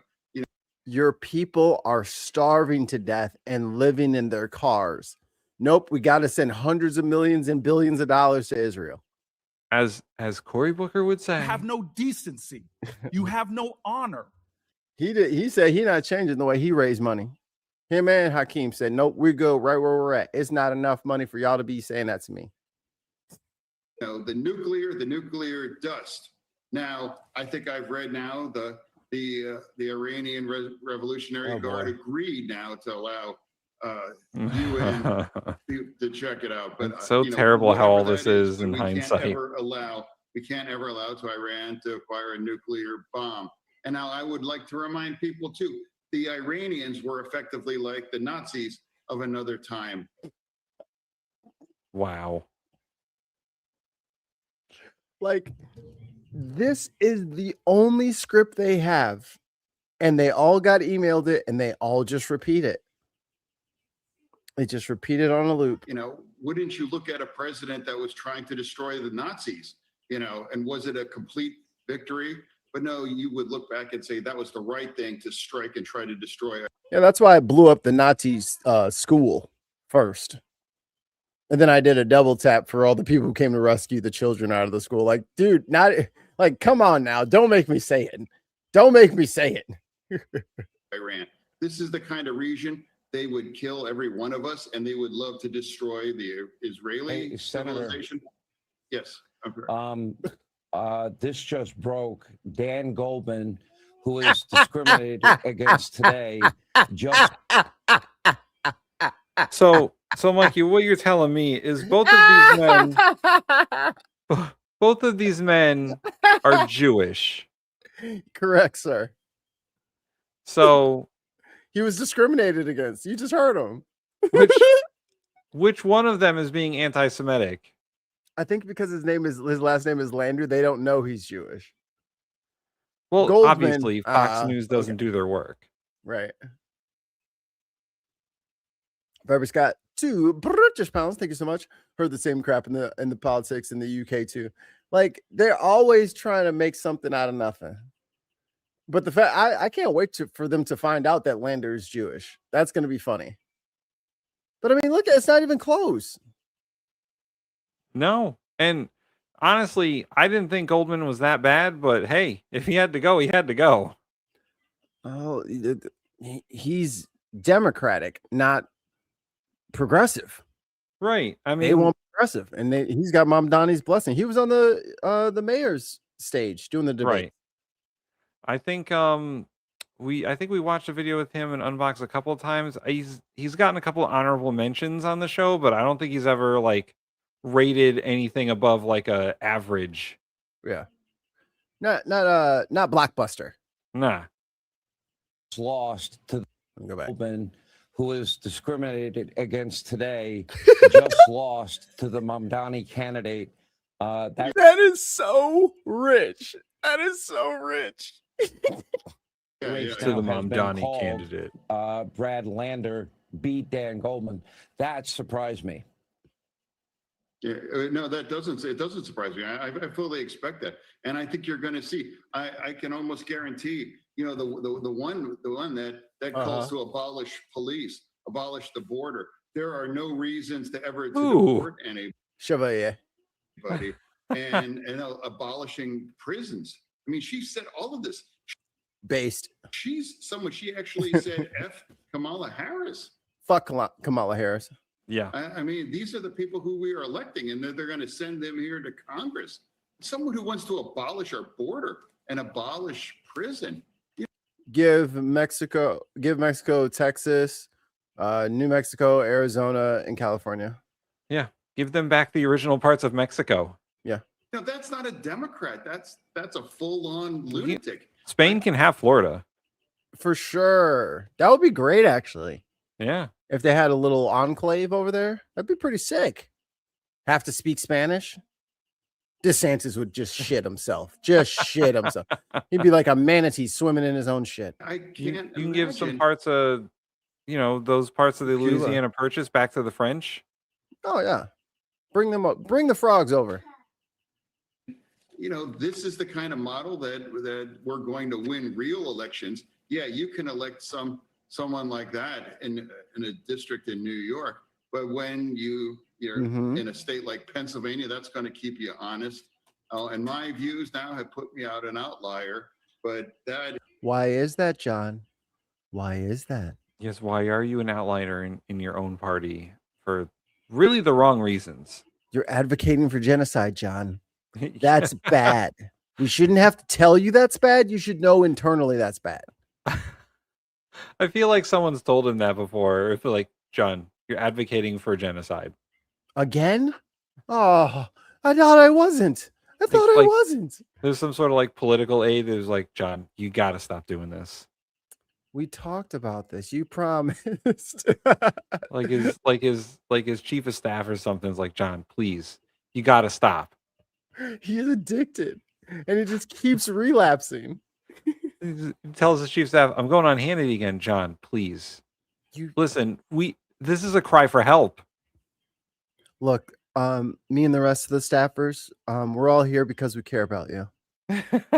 and and we just think you're making some bad decisions right now. Is beyond absurd. Now, as we continue to witness it, what's happening, whether in Maine or in Michigan or here, you're going to see what's going to happen here in New York as well. Oh, you're going to see what's going to happen. You don't live in New York. Stay the fuck out of New York's politics. He loves New York. Live in goddamn Pennsylvania. Stay over there and hang out with the Quakers. Let's talk more about this socialist takeover. Look, I used to be on the left side of Pluto, but to have somebody. This is Van Jones. God, he does not know how to make shorts. No. This is Van Jones telling everybody, what's on the menu for us in this country. Sorry, the size is so get it, try it. Yeah, it's a little bit better. Okay. Who, their main qualification for being in our party is they were celebrating after October 8th. Our party? Who's our party, Van Jones?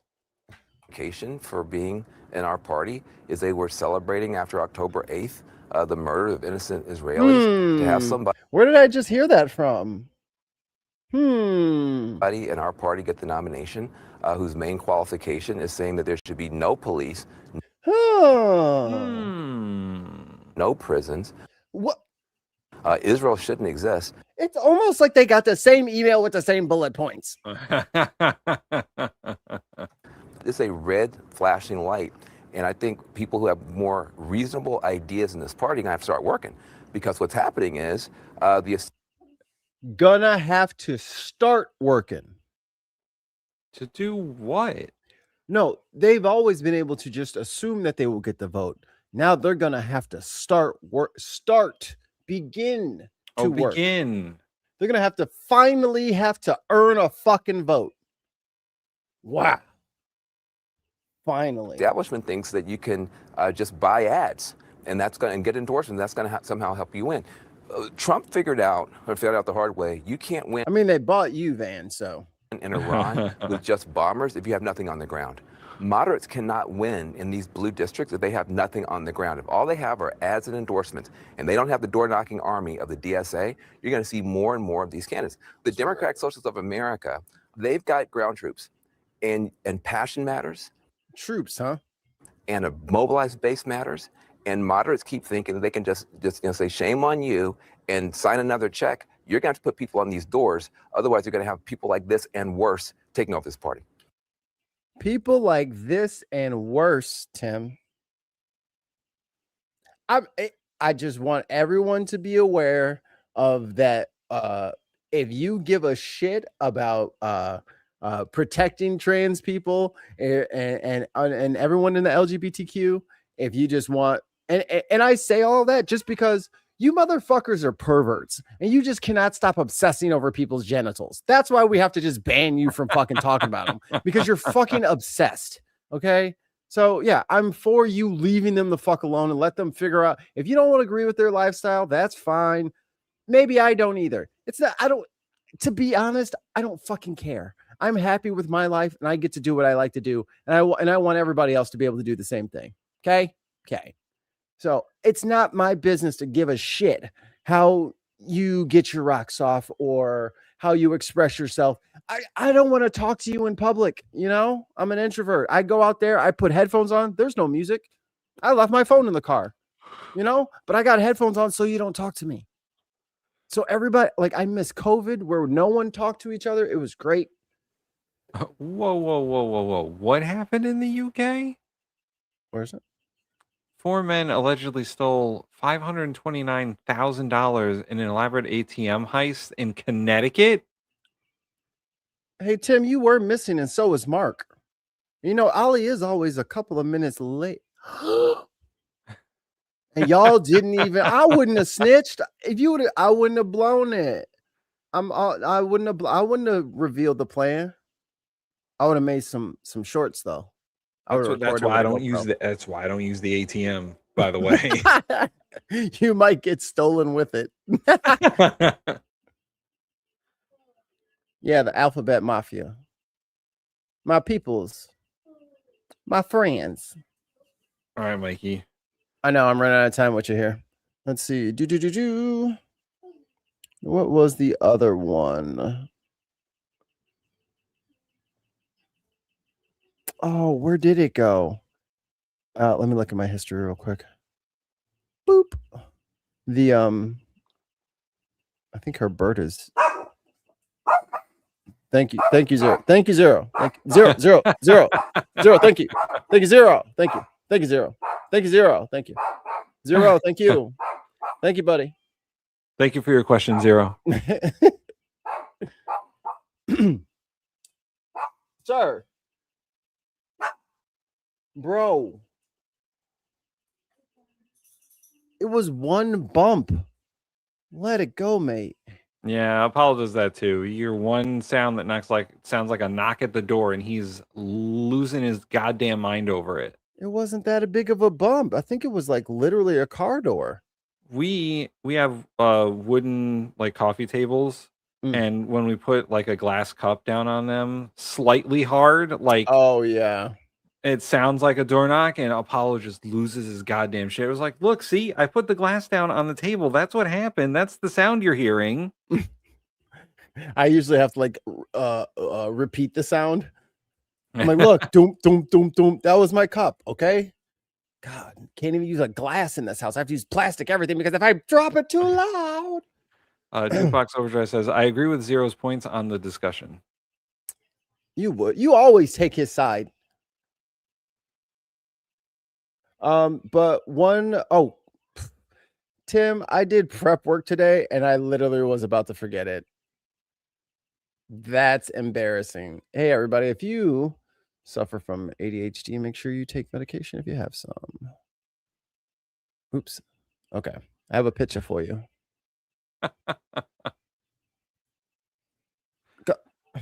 I want half the screen. Thank you. I need to find a solution for this fucking one screen shit. It is killing me. It's killing me, SpongeBob. We do not have unlimited money in the United States. I lost my table. My wife took it. She took my table. Okay. So here, citizens, behold. What in God's name is this? What this is, my dear friend and compatriot. Oh, right. I don't have to do this. See, this is the problem, Tim. When you're me, you plan ahead and then you immediately forget the plan. There we go. This is the primary schedule for 2026. So today is June 30th, which means Colorado. Oh, you're the only one today. So if you live in Colorado, get your stinking booty ass to the hot scorching polls. I don't care if it's hot. You bring you bring an umbrella. You freeze a towel that's wet and you wear it around your neck. You do what you got to do. You get your ass out there to them polls, baby. But yeah, I can post this if you guys like. All the red ones are the ones that have happened already, and the green ones are yet to come. So let's see, Connecticut, August 11th. Yeah, I know we got to vote for governor. Yes. That's the only important race that's happening in Connecticut is fucking Ned Lamont versus Josh Elliott. Hey, and if you live in Connecticut, vote for Josh Elliott. Fuck Ned Lamont.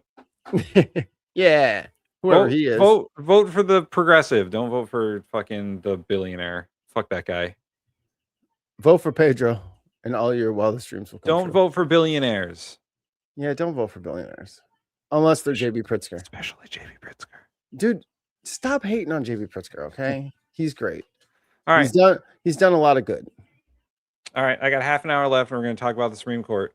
Election I win. here in America. What? Head to the polls in Colorado to vote in It's primaries for the Colorado's governorship primary and day. the We got to House do one of their and the videos. Senate and Colorado is crazy. Are you going to cover the crazy Republican primary? Yes. state No, you're not. races. I And after lied. the progressive sweep in New York City on Tuesday, one House race just got really, really interesting. In New York, three candidates backed by Democratic Socialist Mayor Zoran Mamdani won. Lander the Jew hater. Dude, It's they so did funny not- that they don't know he's Jewish. They did not pick flattering pictures for either three of these people. I kind of like the one on the right. She looks kind of like a Pokemon. None She's of very- these pictures very are happy. flattering. their primary. I like her glasses with her emotion there. It's knocking out Zero, shut the hell up, dude. If anybody's outside, they don't need you barking at them. It's 94 fucking degrees. Bye, Chrissy. Thanks for the Connecticut story. I'm going to look into it because it sounds hilarious. He's got to keep an eye on the case to make sure the cops don't find him. I know it is. I'll report him to the authorities. Have a good day, Chris.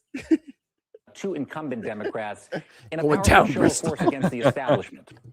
And to centrist Democrats, these wins are not just any Democratic wins. They're a warning sign that the playbook that they have been running on might not be. Yeah. Whatever, dude. Duh. I mean, guys, it's pretty fucking obvious. Hey, if people don't feel like they're represented in your party, they're not going to vote for the people that your party establishment puts up. I mean, it's politics 101. They're like, that's the lesson we learned from 2024 is like, if we don't represent the people, they won't vote for us. Oh, thanks, dumbass. How many billions of dollars that cost? The Democrats have literally not learned a lesson since 2012. It's like shit. The status. No, 2010. Because or was it 20? What was that midterm or 2016? 2008 was Barack Obama, and then the 2010 midterm was when they lost the House and the Senate. Yeah. Yeah. Tea Party came in there wrecking shop. The Democrats have literally not learned a lesson since Citizens United. How about that? They haven't learned a lesson since Citizens United. They're just behind constantly. They got it this time. Whoa. And this is bigger than one city or one mayor. Progressive candidates are hoping to ride this wave in races all across the nation.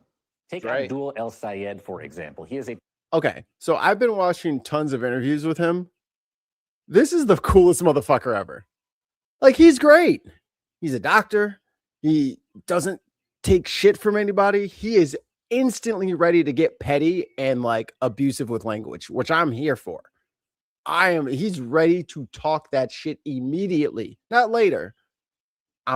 Does he do it better than Gavin Newsom? Oh, when you hear him, you'll know. Former public health official endorsed by Bernie Sanders, running for a competitive seat in Michigan to replace retiring Democratic Senator Gary Peters. He told Politico this: "It's happening in New York. It is happening in Michigan. I think we are seeing it happen across the country now. Folks are sick and tired of being sick and tired." Well, take a look at what's going on in Wisconsin. Francesca Hong, a candidate running on the Democratic Socialist Just was on the Hasanabi broadcast. of America campaign and playbook, is looking to win the governor's seat there. She is gaining traction in the polls and says it is time Wisconsin and Democrats. Progress only try something says, different. I led an official endorsement to Abdul. Yeah, go Michigan. I was at the Democratic convention this past weekend. What's up with the music, yo? And we're gonna get content strike. Oh, I'll say this before Tim goes too. I've made an executive decision. The live streams will now be ad free, unless there's like something from YouTube that we can't stop. But Why is this? I think Viper Scott's paid for it. On the videos that we repost, like once we're done, we hit the end stream button and you watch the replay, you're getting ads on that. Yeah, you will be getting ads on that. But while we're going live, I think Allie's paid for the round for the whole bar. That's agreeable. I'll agree to that. So people don't, lose part of the story because they have to watch some shaving commercial. I was about to say, we didn't go through an entire year trying to get monetization just so Mike could be like, there's no more ads. I was like, oh, then what did we do for an entire year? We tried all this for nothing. Really, we wanted the super chats. And over again about we love your campaign. Hey. We love what you stand for. Your Kira. policies are Chill. amazing. It's so thorough. But can you win? I wouldn't be running if I didn't think we could win. That's a lie. Yeah, there's no band back there. And this all brings us back to Colorado and the race to watch on Tuesday.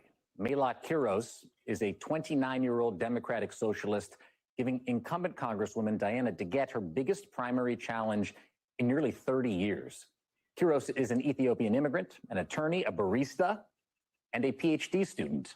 Oh, y'all in trouble now. Man, PhD students are always baristas. I just want to put that out there. They have to be. And Mela Quiros joins me now. She is running in the Democratic primary for Colorado's 1st congressional district. Good morning. Thanks for being here. Thanks for having me, Jacob. How are you feeling? What stands between you and victory on Tuesday? How you feeling? Looking ass. Right now, we're feeling fantastic. We're seeing millions of dollars being poured in by corporate PACs and super PACs and anonymous super PACs with dark money. But we know for a fact that we are going to be able to beat all of those dollars because we have thousands of volunteers knocking on doors all across the city, talking to our neighbors about the values we care about, the policies that we want to see, and the world that we want to live in. I've been watching the race relatively closely and Just real quick, just want to show you guys something that I did a little research this morning. I was up early. Screenshots. I got them. You need them. Here they are. All right. Tim, can you see? Because I can't see. I can see. Okay. Can you still see? Yes. Okay. So if you notice, this is Diana DeGette's. This is her YouTube page, right? She's got 5 videos and they're all in her campaign and they all have ridiculous numbers. So the only thing I can imagine is that these are getting emailed out to people, because this is some very strange YouTube activity. I went to Open Secrets this morning. Look who always outperforms when it comes to raising money. Huh. She got 973,000 this year, and the closest in second is Milat with 377. Then she got a million against. I mean, there was a Republican who raised $12,000, and Lawrence Davis raised $80. Like, that's embarrassing. Hey, I've raised $80 before. I mean, she raised $1 million and he raised 80. I mean, there it is. It's right there. The gap wasn't that big between me and my opponent, but I've been in races where, you raised $80. Here's your 1 yard sign. 2022, she won the money raised. 2020, 18, 16, 14. She always wins. Oh, here's the majority. 58.3% of her donations are from health companies, biotech, pharmaceuticals, HMOs. Even chiropractors are trying to get in. Outpatient services. And then here's her PEC spending. First one there, J Street. J Street. That's DC. No. It's not that part of J Street. And then here's, if you do like a little infographic, you can kind of tell where she gets her money from. There you go. She has 15 subscribers, Tim. Well, 16 I subscribed this morning. Like, he's always subscribing to random stuff. You goddamn right I am. So let's go back to the interview. Just know that homegirl who she's running against is running with a locker full of cash. Digging in over the last couple of days, and you are running the strongest challenge to Diana to get in 30 years. Why do you think someone with no political experience, at least in the vein that she has, is resonating with people? I think candidates have a responsibility to meet voters where they're at. And that's what we started with this campaign over 11 months ago. In bookstores and coffee shops and bars and restaurants, meeting voters where they're at, talking about the concerns that they have, not only about our government, but the state of our country right now and how we are actually going to move forward and what kind of policies we need to get that done. And in Denver, we are a city that is extremely progressive, extremely young. We've passed things like universal pre-K, like term limits, like publicly financed elections. Our campaign is the only campaign in this race with every single one of those issues on our platform. We're resonating with the voters because we're fighting for the things that they care about.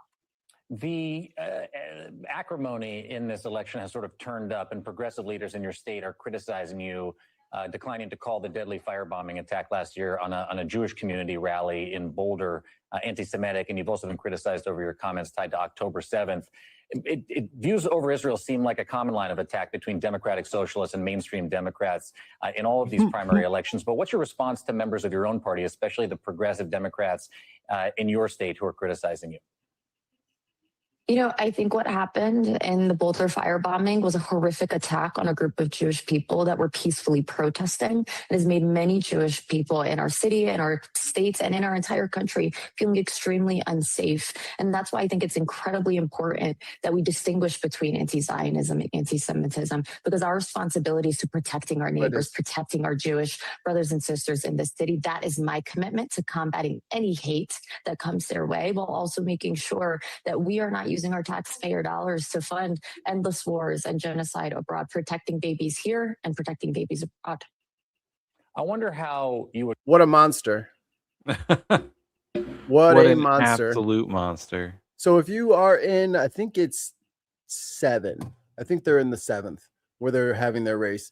And you're in the Colorado area. The Ben podcast gives its full endorsements to Milad Kiros. Go, girl, go. You got this. Now back to Tim at the news desk. Hi. Oh, yeah. So, yeah, we talked about this at the top of the show, but we're going to talk about it now. I can't wait till Ellie Mistel puts his video out. It's going to take a while.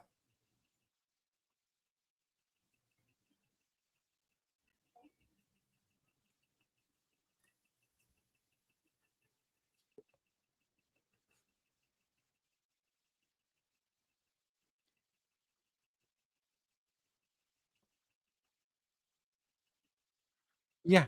Do you remember when he showed up to the Supreme Court to watch the fucking shit and then he fell asleep? Yes, but I can't hear anything, and no one else can. Oh, God damn it, Mike. You just let it play. You're the worst. You're the worst. This is the CBS News Special Report. I'm Tony Dokoupil. The Supreme Court You're the has worst. just handed down a second major decision this morning, this one on birthright citizenship, long considered a right in this country. Put simply, it means that if you were born here in the United States, you are a citizen of the Y'all United coulda States. said President something. Trump had tried to change that via executive order, arguing that children of people here illegally or temporarily are not automatic citizens. And the case had been so Progress only important helped to you the out. president that he actually watched the arguments in person, the first sitting president to do that. And now we have a ruling. So let's go back to our CBS News chief legal correspondent, Jan Crawford, who's reading through the ruling, hot off the presses. Jan, good morning. How did the court decide?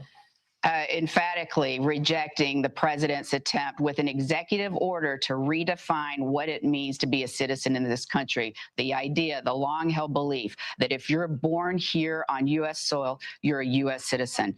The opinion by Chief Justice John Roberts says that the Constitution, the 14th Amendment, the Citizenship Clause, makes very clear that if you're born here, that long-held understanding that you're a U.S. citizen. The president had argued that Congress and the country had ratified that provision because it was concerned about giving citizenship to former enslaved people and their descendants, and not to the some, the 250,000, I think, babies born here every year to people who are here illegally or temporarily. He wanted to carve that out and end that, say that citizenship would only apply to people who are here lawfully, who are domiciled here. Nope, can't do any of that. Heaven forbid. Hey, what if they already had somewhere that they could stay?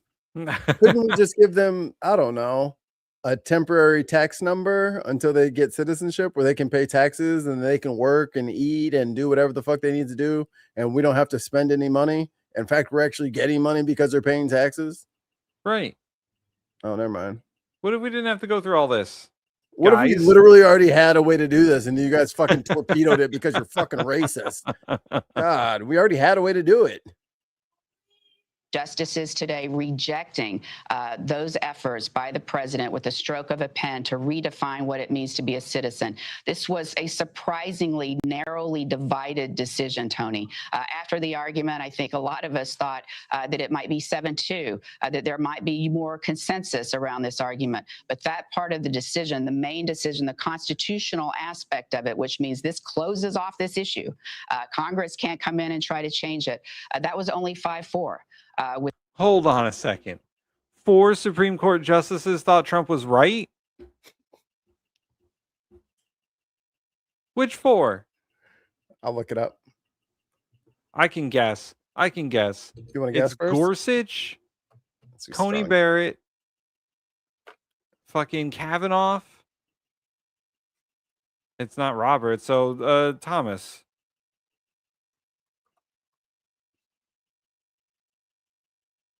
Which of these motherfuckers actually thought that? And it's 6-3. I don't know if she said 5-4. No. Struck down presidential executive order attempting to justice who voted to uphold were Roberts, Sotomayor, Kagan, Jackson, Barrett, Kavanaugh. Wow. Thomas Shocking. Alito, Gorsuch dissented. Thomas, I forgot about Alito. Thomas and Alito, of course. The Cuban and the black said that.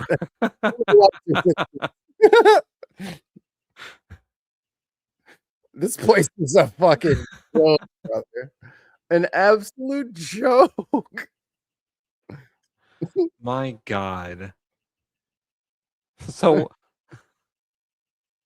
oh boy. Amy Coney Barrett has voted against Trump more times than I thought that she would. Well, he has gotten crazier. God damn. The Chief Justice, the 3 liberal justices, and Trump appointee Amy Coney Barrett agreeing that the Constitution foreclosed this option for the president or Congress. Now, Justice Kavanaugh has a dissenting opinion, and he agrees that a separate federal law could apply here, but he is not going along with the Constitution. I mean, with the court on the Constitution. Oh no, you said it right the first time. You got it. You said it. That was right. Here, but he is not going along with the Constitution. I mean, with the court on the Constitution. Nope. 100%. He is not going along with the Constitution on this one. We heard you the first time. Freudian slip. Constitutional issue. The 3 more conservative justices are all in dissent. So again, 5-4 on the constitutional issue, 6-3. It looks like with the statute, and again, I'm trying to do the math. We're going to go back and read through some of these dissents right now. But the 3 conservatives, the most conservative justices, Thomas Alito and Justice Gorsuch, also in a sharp dissent, Tony. All right, Jan, I'll let you go back into the text. And meanwhile, I'll bring in Jessica Levinson, our CBS News legal contributor and Loyola law professor. Jessica, thank you for being back with us. You know, when Jan and I were talking about what could be in this decision ahead of time, we talked about whether they would rule on the constitutionality or they would go to statute, federal law. It seems like they went further, going to the constitutionality. Is that a stronger rejection than anticipated? Maybe not than anticipated, but it certainly is a stronger rejection, because what a majority of the court is saying is that Congress cannot go along with what President Trump tried to do by executive order on his first day. So it's foreclosing the ability of Congress to try and redefine birthright citizenship. There you go, Congress. You can't fuck with it no more. Oh, man. It says what it says in the Constitution. And you can listen, you can go back and you can watch Viper Scott Civics Corner, and you can listen to us all talk about how the 14th Amendment is pretty plainly worded. It's pretty obvious who's allowed to be a citizen in this country, and it's anyone born here.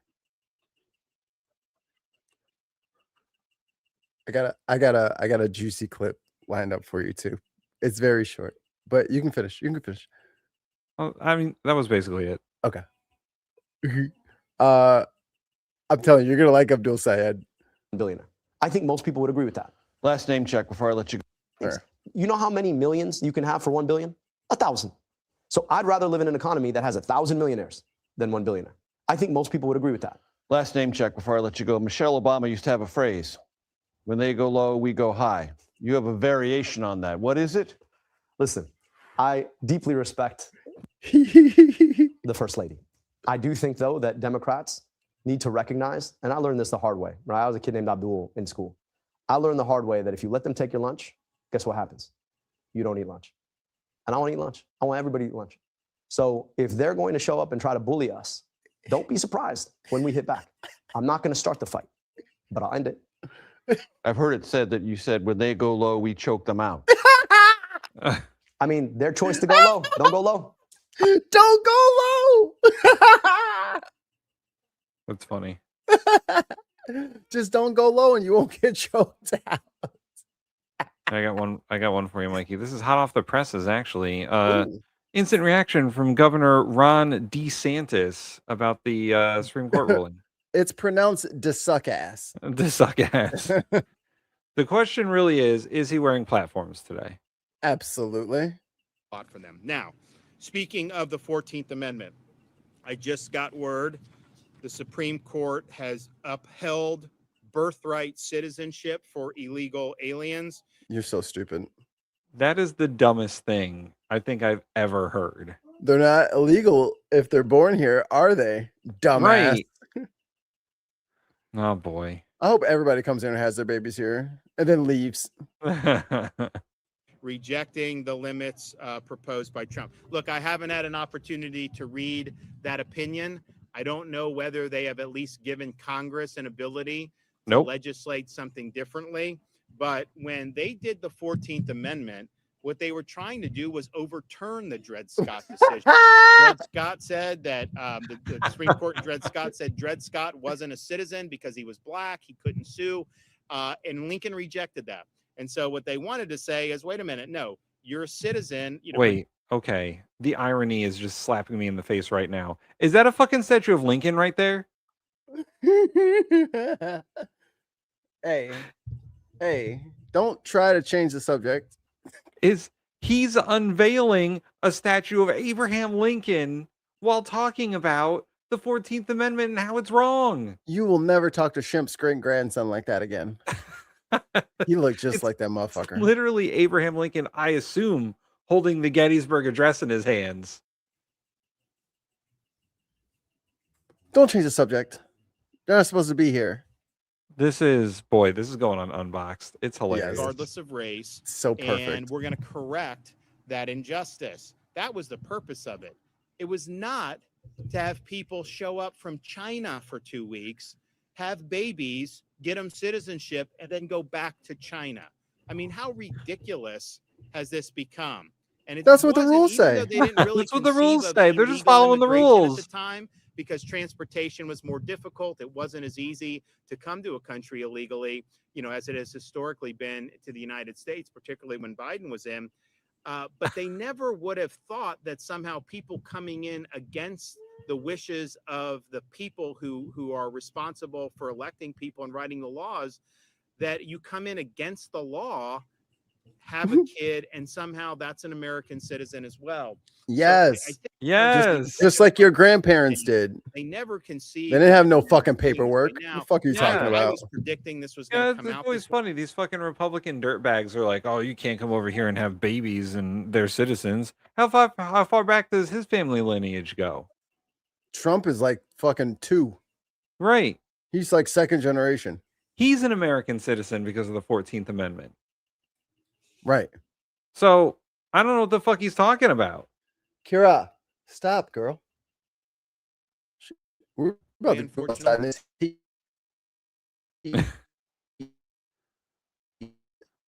Run around the park. Should be. Oh, my back. She's about to be a sweaty little thing. We about to go out to the park. I'll solve this.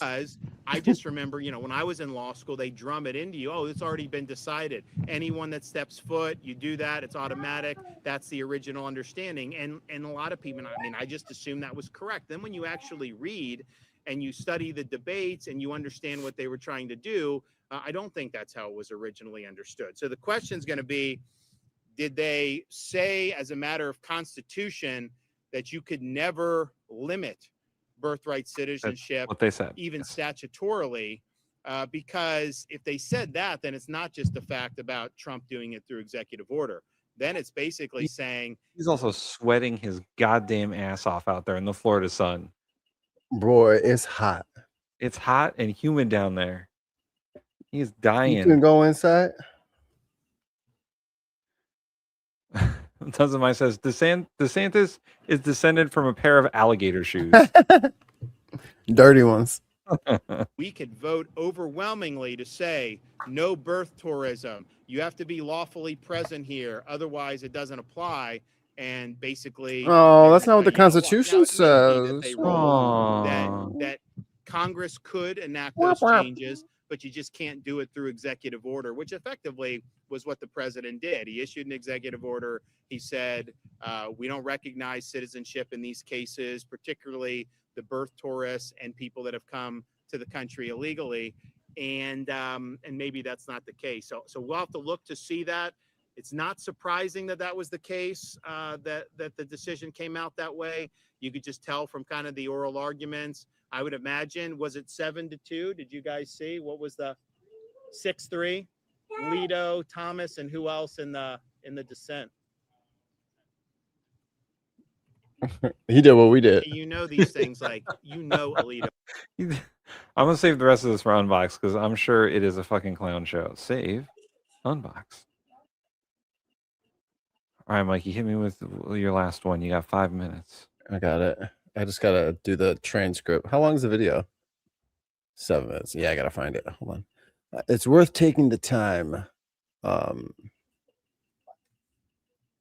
Speaking of, it's hot out there, and the kids, the foster kids in daycare, or not daycare, summer camp And today they went to the beach. And it is 90 degrees outside. So it's a good day to be at the beach. Bah! Oh, God. Oh, it's a mummy. Jesus. I bring for you the ghost of Democrat past. He's going to curse us. Ooh. Make it stop. It's looking into your soul.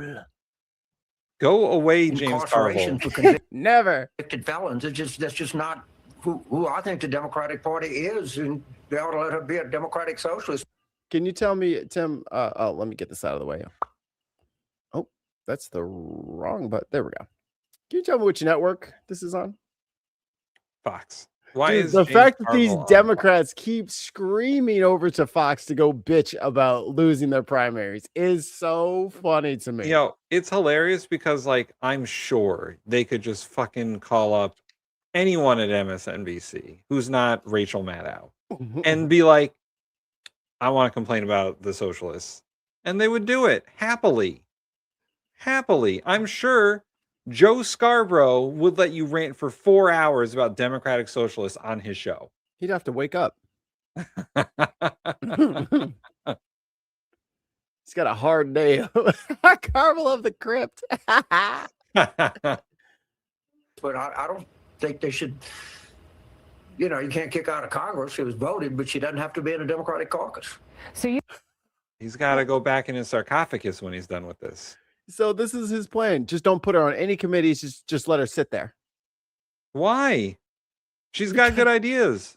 Nope. Fuck her. You want her out of the Democratic caucus, and she's not in isolation. There are other socialists as well, 3 of whom won in New York on Tuesday night.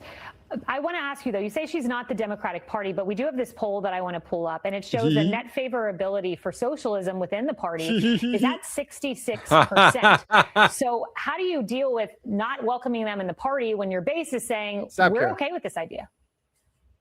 Well, first of all, everybody has a different definition of what socialism is. Oh, Fox News knows that. They know that everyone has a different definition of socialism. They've been plugging theirs for 20 years. Look at them trying to join forces to try to stop us. Oh, my God. Look at them trying to Wonder Twins power activate to try to stop us. They are shitting bricks, guys. They are shitting bricks because they're scared. The jig is up. A lot of people on the right say that Social Security is socialism. No. People in my party do not think. They think it's a good idea.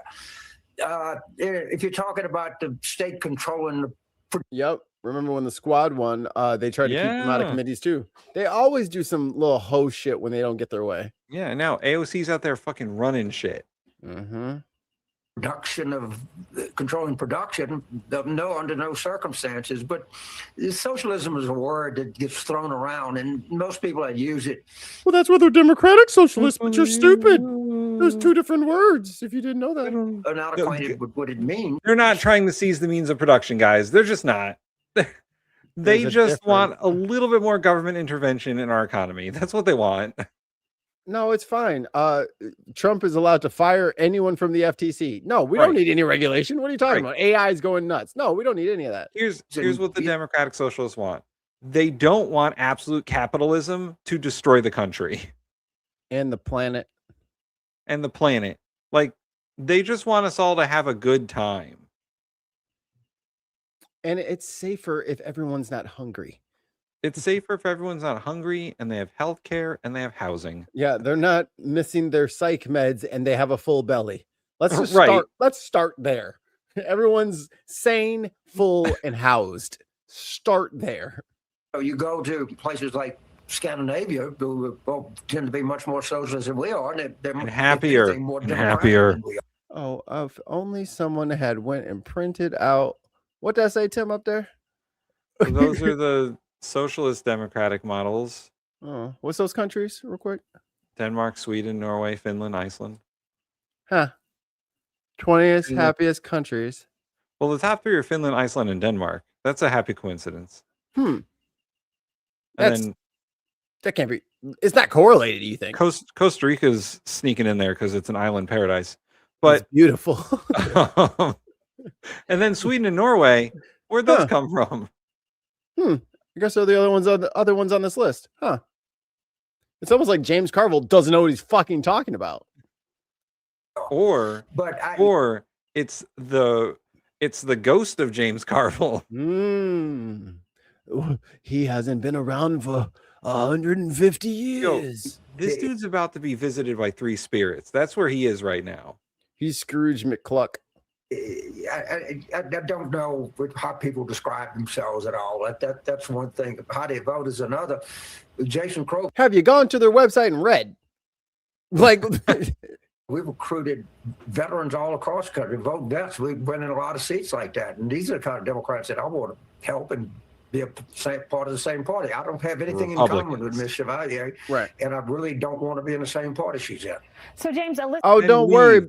Don't worry, because the door is wide open, bitch. Get the fucking stepping. Bye. Bye. Nobody wants your fucking crusty ass anyway. What was your plan for when Trump got in? Don't do anything. How'd Good that work? idea, dumbass. How'd that work? You know what, James? Why don't you go fucking clean out the reflecting pool and make your fucking self useless? Mrs. Slotkin is someone who is widely hailed as a great candidate as a Democrat. She outperformed Kamala Harris by 1%. She won the state. She gave the State of the Union response. She came out this morning and said that she wants new leadership within the Democratic Party, both in the Senate and the House. What do you make? Yeah, everybody's on our side now, right? Everybody who wants to fucking stay in Congress is flipped over to fucking bin-siders. They're all bin-siders now. Like, you know what? Both of these parties are just out of control. Now y'all are fucking Patreon members now, huh? Yeah, they're part of the Bintifada. Yeah. I just want to say that Democrats, it's time to fucking pick sides. Yeah, it's line in the sand time. Listen, Slotkin is making a choice. Time to make a choice. Calculated as it may be, but hey, still listen, a choice. Which side do you want to be on? James Carville or Mamdani? Or Mayor Mamdani? Yeah, like which one do you want to be on the side of? Who's the real kingmaker? And on top of it, you can try to be diet Republican all you like. If someone's offering Krispy Kreme donuts and someone's offering orange peel, I mean, orange peel's great for certain things. Not right now. You can be Kamala Harris inviting fucking Liz Cheney on stage to hang out. Hold hands. Or you can be fucking Zoran Mamdani telling fucking Cuomo to go fuck himself. and then after he wins, fucking jump. Oh, we got to do that on Unboxed as an honorable mention. Him jumping in the pool with the suit on. Yeah. Dude, he is gonna win the earth, bro. He is on cloud nine. Motherfucker jumped in the pool with the suit on. I'm like, he's the king. He's the king of New York. It's over. Literally, all he has to do is not be corrupt. Because that's all Eric Adams was. That's literally all he has to do is not be corrupt. And he's already made New York City better. But he's doing more than that. I almost want to say we should bring Stephen A. Smith on to the Unbox, but I'll let him finish the sentence and then we gotta let you go. Yeah. Think of that. Well, first of all, I'm crazy about Senator Slotkin. That's her job. She's the United States Senate. She gets to vote on who the leadership is. My job is to help to try to get her as many votes as she can to affect how they I can't believe someone's paying him. Don't get into leadership Why aren't we getting struggles or leadership choices. That's up for people individually to make. Organs? So I mean, I'm crazy about it. And you're right. She won in a state where do they have to give him back the first gold we that should they pay stole from attention him? to her on a lot of different things. I'm a big fan of Senator Slotkin. Okay, fair that you don't want to get involved in the leadership within Congress because you are on the campaign side after all. I understand that. You did say that there needs to be definitive action by party elders. I heard you say that in another interview. And I'm wondering what you think that would look like and who that should be. Biden? I guess I'm getting to think of what I was talking about in the context of Congressperson of the Democrat. I was thinking specifically about the New York race and Chevalier. But I just can't see how she can be part of the same coalition that we all part of. And I understand that, you're in a coalition. He is saying this to Kayleigh McEnany. That we are the same coalition that we're a part of, James. What show are you on? Do you even know where you are? No, he knows exactly where he is because he's a fucking Diet Coke Republican, just like the rest of these fucking DNC puppets. fuck y'all. See you at the fucking poll box, baby. Yeah. We knew. I told you guys not to give up fucking hope. We're getting our asses out of there. James Buchanan. We're getting their asses the fuck out of there. And guess what? We're going to save the ship. All right. They're trying to drive us into the reef, but we may be able to yet turn it. And yes, we've lost a lot of people along the way, but God damn it, it ain't over yet. Not yet. All right, Mikey. I got to run. But Ollie said send him a link. He'll be on the show. Oh, hold on. Hold, please, Ollie. But I'll see you guys I didn't have too tomorrow much. for I assume the FIFA food show is what we're gonna do. Oh yeah, everybody enjoying their first big back American meal. Yep. All right. I'll see you guys later. I almost Bye. hit end screen. Now I'm just gonna hit leave studio. Yeah, don't do that. Messages. Ollie, I'm gonna do it on Blue Sky. There you are. Oh, yeah, everyone's saying nighttime.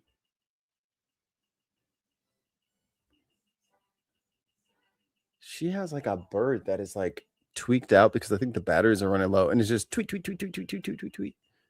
Let's hear what the rest of the dumbass had to say. You have to have a lot of slack in your line because not everybody's going to agree with me. But this is just, as they would say, this is a bridge too far. That's the only way I can put it. You don't get to decide how long the bridge is, dude. First of all, you're not even in the party anymore. You just sit on your fucking, sit on your rocking chair on your front porch, drinking moonshine, waiting for people to come up and sit at your feet and listen to stories of the good old days. Baby boy, don't nobody give a shit about your rocking chair, your moonshine, or your fucking stories. You're bleeding the fucking party dry. You have all the wrong ideas, and you're a bigot. Yeah, bridge I want to cross. And I think a lot of Democrats feel the same way that I do. Well, I mean, it is a bridge too far. She's talked about using the American flag as a napkin, abolishing ICE, no deportations. It's wild. I love it. Yeah. You don't need to convince me. That's one thing that you and I are in the same place. I promise. Oh. Yes, I'm sure we are in the same place on that, and you've been very vocal on it. But I'm wondering, because Senator Fetterman came out and said, why am I the only Democrat in the U.S. Senate that refuses to excuse... Oh, there you go. Now Kaylee's got the Hannity liners ready to go. ...this or defend any of these self-identified communists. He has Slotkin now, who's on board with him. There were 13 Democrats in the House who said, hey, we're not on board with this. And I'm wondering... Not on board with what? The people voting? This is the thing that I don't understand. You don't get a choice, dude. You get to run for office, and then we decide who we want, and then y'all have to all work together. That's how it goes. If that's not what y'all have in mind, then y'all can leave. If you want to have like a, an old white boys club, go to the Republican side. Good luck. Do you think more will come on board? Why are more not on board now and calling this out the way, let's say, Fetterman has? Well, look, these are people that say that they're on board. They've been asked about it. What you don't know is how many more are coming.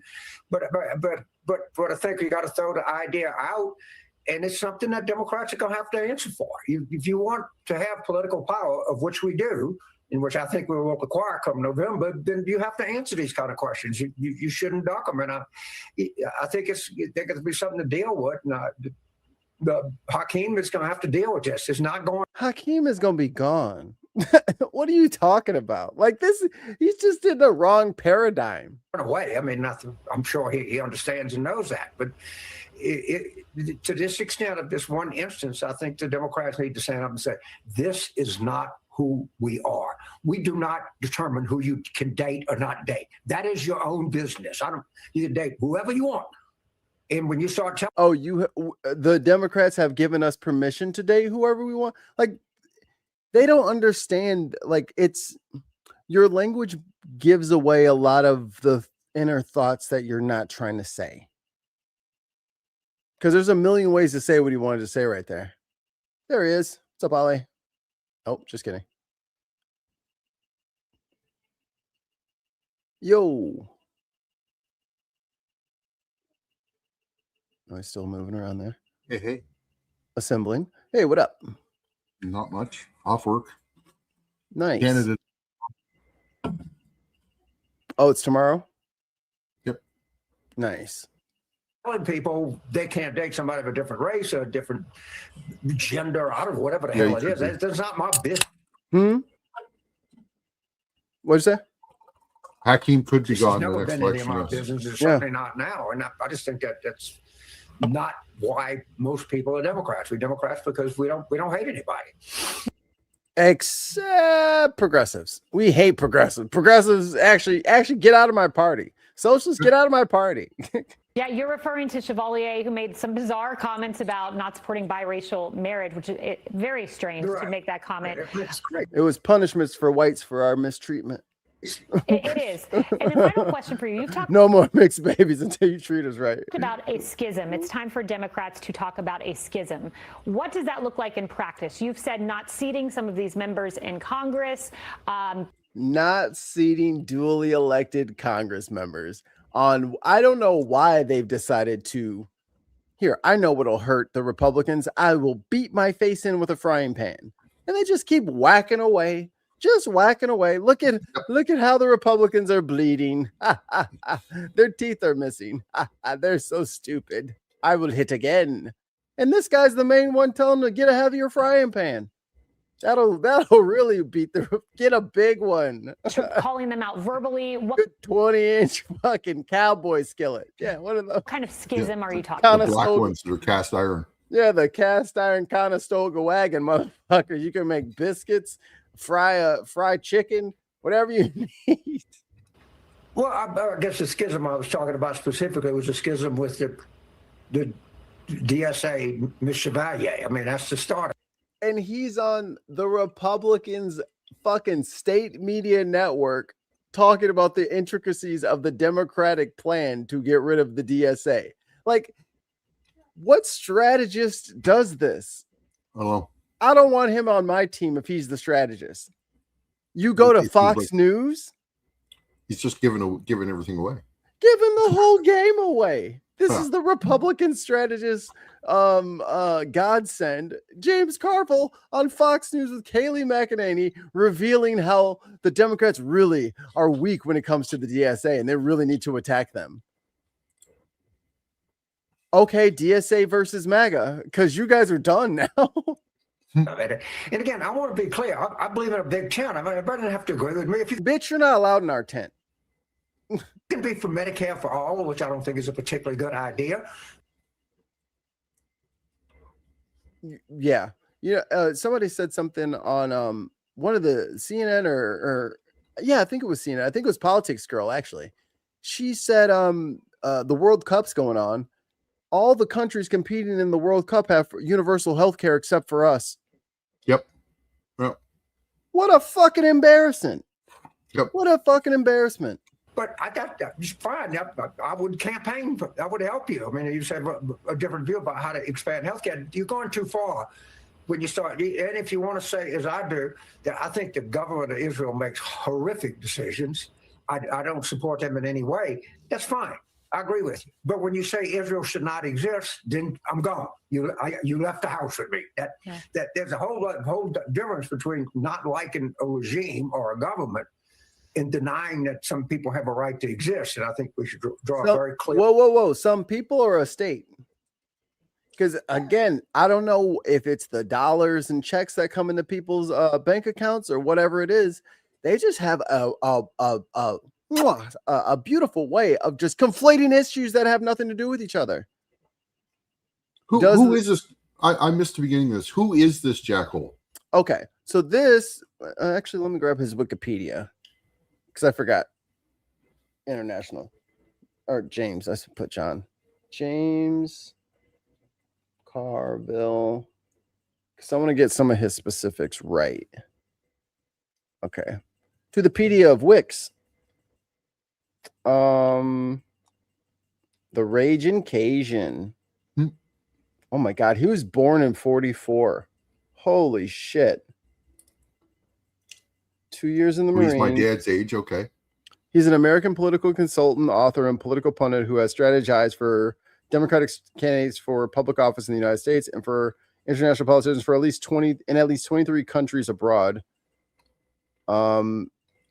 Oh, yeah, he was the lead strategist in Bill Clinton's winning 92 presidential campaign. So he was the Clinton guy. He was like the finger on the pulse dude back in the 90s. And he's still bumping around. Like every once in a while, he bumps up and, pops up like mushrooms. And he says the same old shit he's always been saying. And then people say, see, we need to listen to his wisdom. And it's the same old dog shit that it's always been.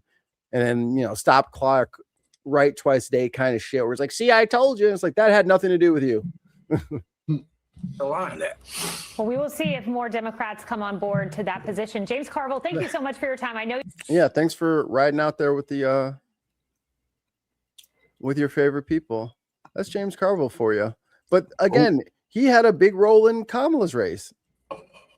They were still listening. They listened to people like him specifically and people just like him.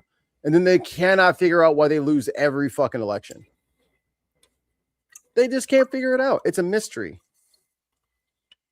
Why don't the people want this? Because it's crazy. Yeah. It's absolutely insane. Thank you, Viper Scott. 10 more gifted memberships. Oh my goodness. Let me get over to the list. Hold, please. Oh, wait. I have a shortcut. If I click, I got to figure out my desk situation. I'm off work, so it's time for me to get a little buzz on now, Mikey. There you go. Nice. All right. Hey, person. Oh, I can't do both. So I will play some music. This song goes out for all the newbies out there. Play. All right. Names. Jenny. Sean. Deceiver. Gosh of Heckfire. What an offensive name. Matt Handy. Namus. Robert X. Lil Nike. The bitch is back. And Ryan Donovan. Congratulations. You're now all part of the Bentifada. You're all Binsiders. You are now part of the woke mafia. And you will get a purple guitar pick thrown at you at your next concert. You're welcome. Purple guitar pick? Really? Mm-hmm. That's science. 100% science. Not half tons, not half. I don't smoke that much. Come on now. There's a lot of weed in Canada. That is true. Y'all have lots of space to grow it. Is there anything? What's going on up in there in Canada? You got news up there? I have one more thing. I can't find it though. I'm about to go through a local by-election because the member in my area passed away here a couple of months back. So I got to re-elect. We got to do a re-election. We're having a vote on the 13th. Oh, I know what I wanted to show. Oh. Back to Colorado, because Colorado was the one for today. Where's that lady who I just subscribed to? I forgot her name already. I have so many subs. All right. Button. Oh, that was the wrong boy. All right. Collapse this list. I hate everything. Go back. I got to get my other screen set up. What's it like? DeGette? Diana DeGette. That's right.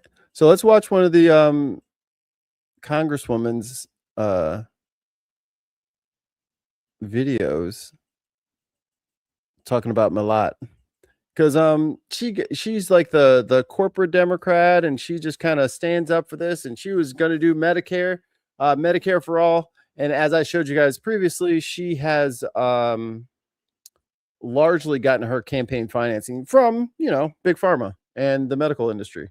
So I'm sure she's totally 100% going to make sure that goes through.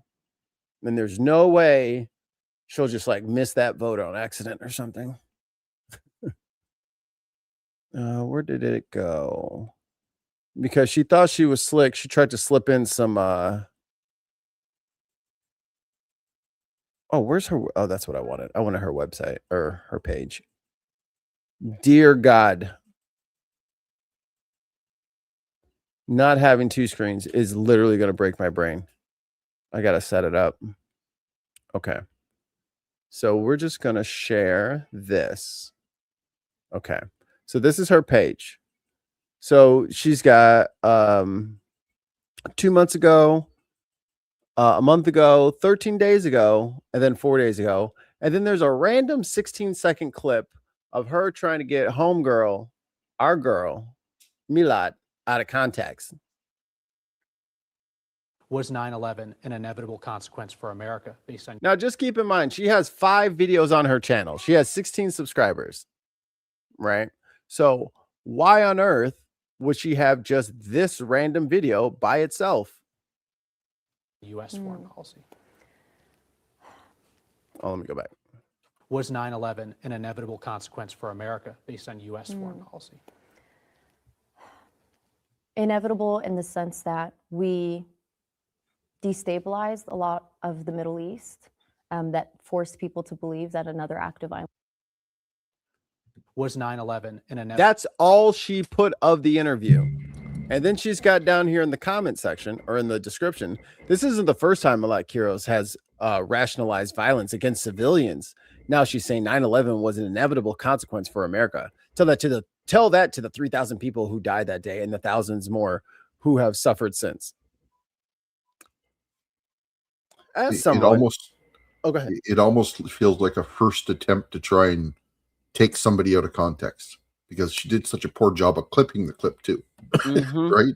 So, and she didn't let her explain that by destabilizing entire regions as national policy, there's blowback.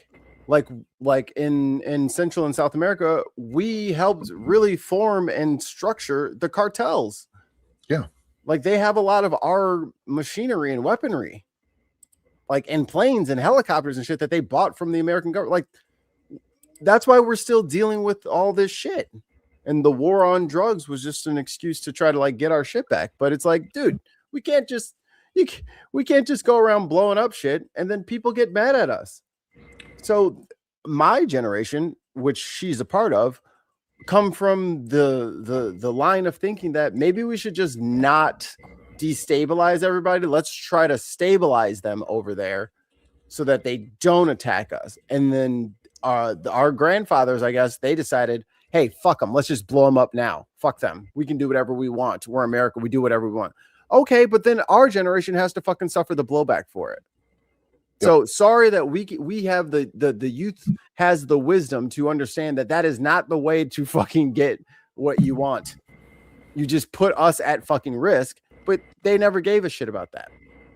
They never gave a shit about that. And this new line of trying to, connect everybody to Hassan Piker because now they want terrorism. And then this lady, they're trying to get her on 9/11. I don't know if you knew this, Ali, but Hassan Piker said that America deserved 9/11. Because of how we destabilized shit. So if anybody agrees with him, then they get this treatment from the Democrats. Deserve is a strong word, but it's very close. It's loaded. It's hyperbolic. Right. It's aggressive, which is the point. Yeah. So, but I mean, America should have seen that the things that they were doing was going to cause something like 9/11. Mm-hmm. Right. And the guys were in the country for a long time, and we're so busy worrying about like jacking up other countries. We weren't really looking domestically.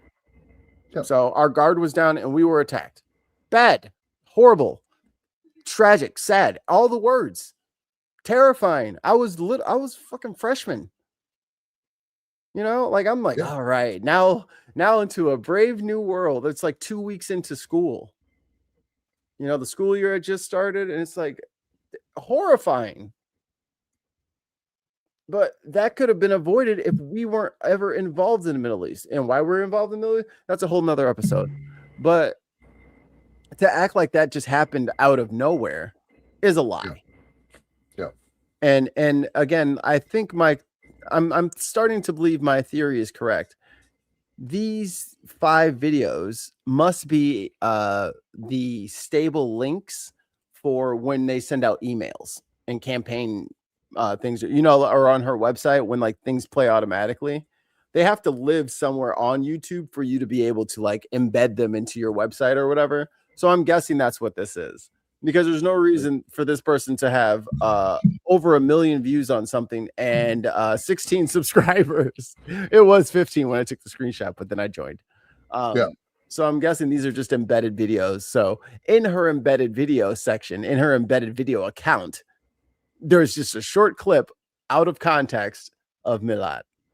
Real classy. Let's see one of the other ones. Fighting back against Donald Trump and the MAGA agenda. That's job number one. I'm Diana DeGette. In Congress, I'm fighting to defend our democracy, protect abortion rights, lower the cost of housing and groceries, and pass Medicare for all, so every Colorado family has affordable health care. I'll never stop fighting the corruption, cruelty, and dangerous behavior of extreme Republicans. I approve this message because our democracy is worth fighting for. So and it's really sad to see that other causes are jumping into this, like no Islam, no socialism, no blacks, no queers, no anything. Like it's like, we still have to vote for you, right? Like it's not a guaranteed thing that you just get in. You still we still get a choice. Yep. Unfortunately for them, I guess we still get to pick, and no one's picking this shit. The financial guy that I follow, the black guy that walks around the park. He's like, the thumbnail says Bitcoin is going to zero. It's like, oh, that's what? That's great. Bitcoin going to zero would be a disaster for a lot of people. Oh yeah, the billionaires will already be out of it before it even moves. But yeah, they'll be dumping that shit like hotcakes. This is from a couple of days ago, 3 days ago.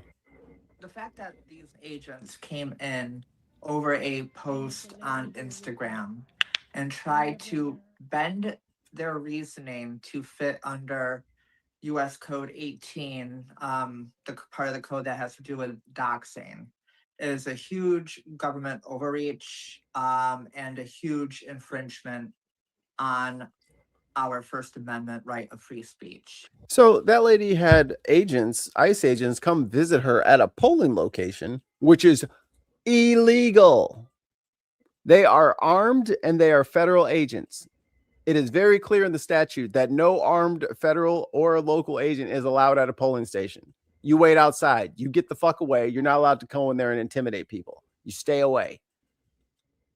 She posted that the guy who shot, I don't know if it was the guy who shot Alex Preddy or the guy who shot Renee Good, but whoever, she posted that, I think it was the guy who shot Renee Good, because she posted like, oh, so-and-so has been identified as so-and-so.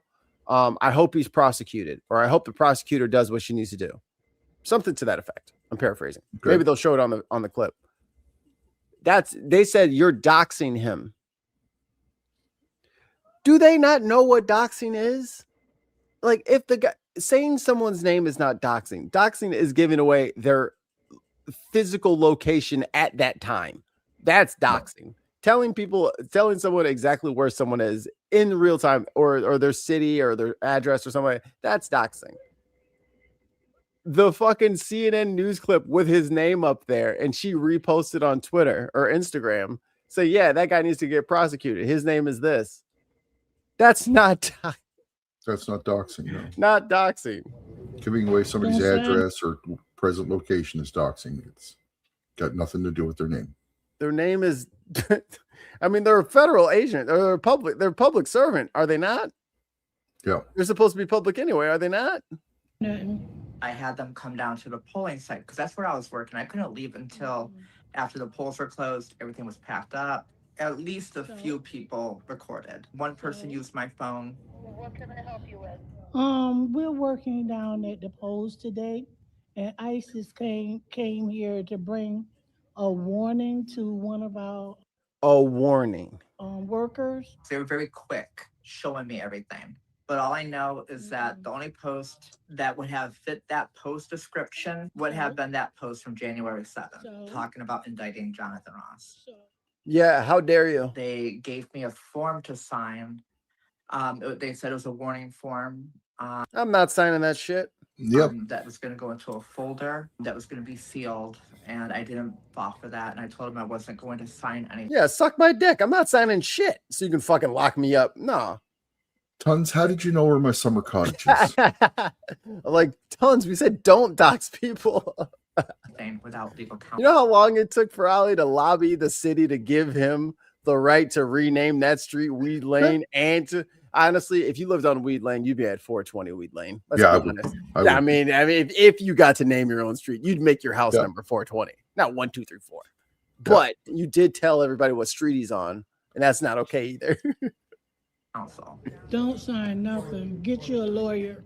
They Get 2 lawyers. Fuck that. Yeah. were insisting that I sign the form, kind of intimidating me to sign it. Call the police. And I still was adamant to refuse. They told me if I didn't take it down, I could face state and federal prosecution. Do it, bitch. Charge me. I'm leaving it up because I am firm on my right of free speech. Shit, I might repost it. And what they are claiming I did does not fall under. And see, this is where protests really come into a really beautiful thing. When they say, oh, you're going to get in trouble for posting this, we're going to give you federal time. Cool. What if 100 million people reposted it? What are you going to do? Yeah. You got space for 100 million? Okay, let's go. Take us all there. I'm in Canada. Let me repost that shit. Yeah, you know, do you want us to drive ourselves to prison because there's no way for you to transport all of us? Yeah. What are you gonna? You can't control speech like that, and because again, if everybody did it, you couldn't stop us anyway. The definition of doxing, our First Amendment rights definitely need to be protected. I think somebody. Let me see if I can get a better one, better story on that.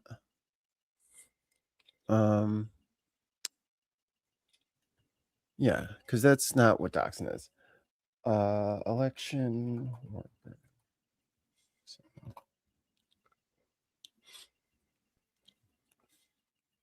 Is this it? Nope. Nope. That's her. That's the one we just watched. Yeah. I don't know what you're looking at. I probably should have got her name. Or what was that? Forgot the state. Oh, New York.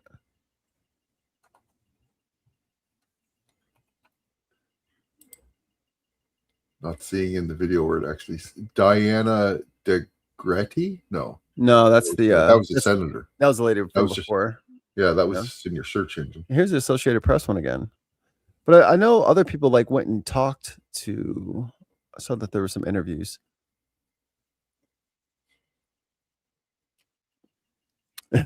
I keep seeing the thing. New York is hiring poll workers for election day. No one is going up there like that. Fuck that, dude.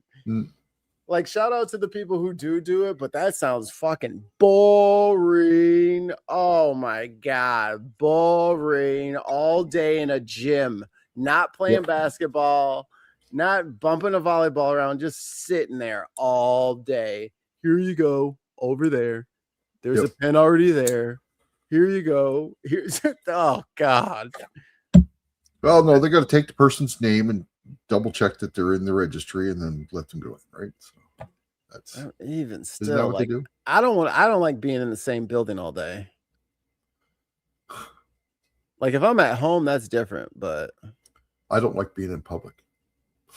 I think you just gotta sit there and be bothered by them all after. No, I'm good. Yep. I'm good. I get it. No thanks. All right, I'll do one heat video and then we're gonna break for lunch. Yes, I am. Trying to get Yes, I am. Go bigger. Already taking steps to try to stay cool, from buying fans, stocking up on kiddie pools. News 4's Linda Baccaro shows us how. Fans here, air conditioners as well. If you're looking for a slip and slide to keep the kids cool this week, you're too late at House Center True Value Hardware in White Plains. God damn it. We did have like some slip and slides, but they've slipped and slid out the door. These Oh my God. Local news, man. Nothing like local news. Kiddie pools are also fucking dad jokes all fucking day. Going fast as we. Well, they certainly slip and slid out the door and into the register. Are you seeing what I'm seeing? Like one of those slip and slides is different than the other, or wading pools is way different than the other one. Is the size difference?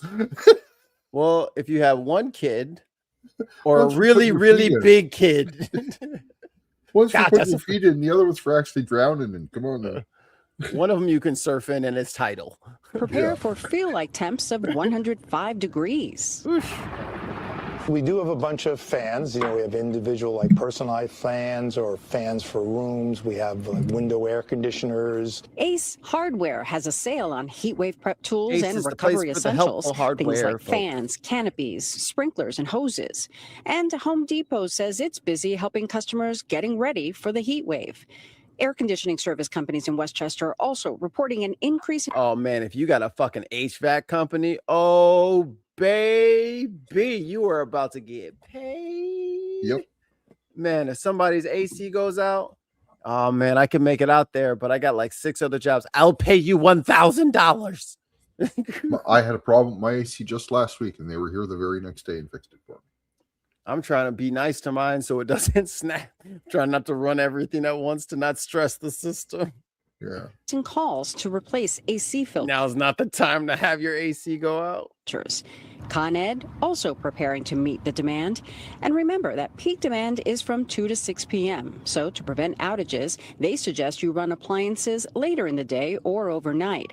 And to keep cool in your home, remember to lower shades. After all, 40% of unwanted heat comes through windows. Which is why we must destroy the sun. It is the only way that we can save ourselves. We need to build a sun shield.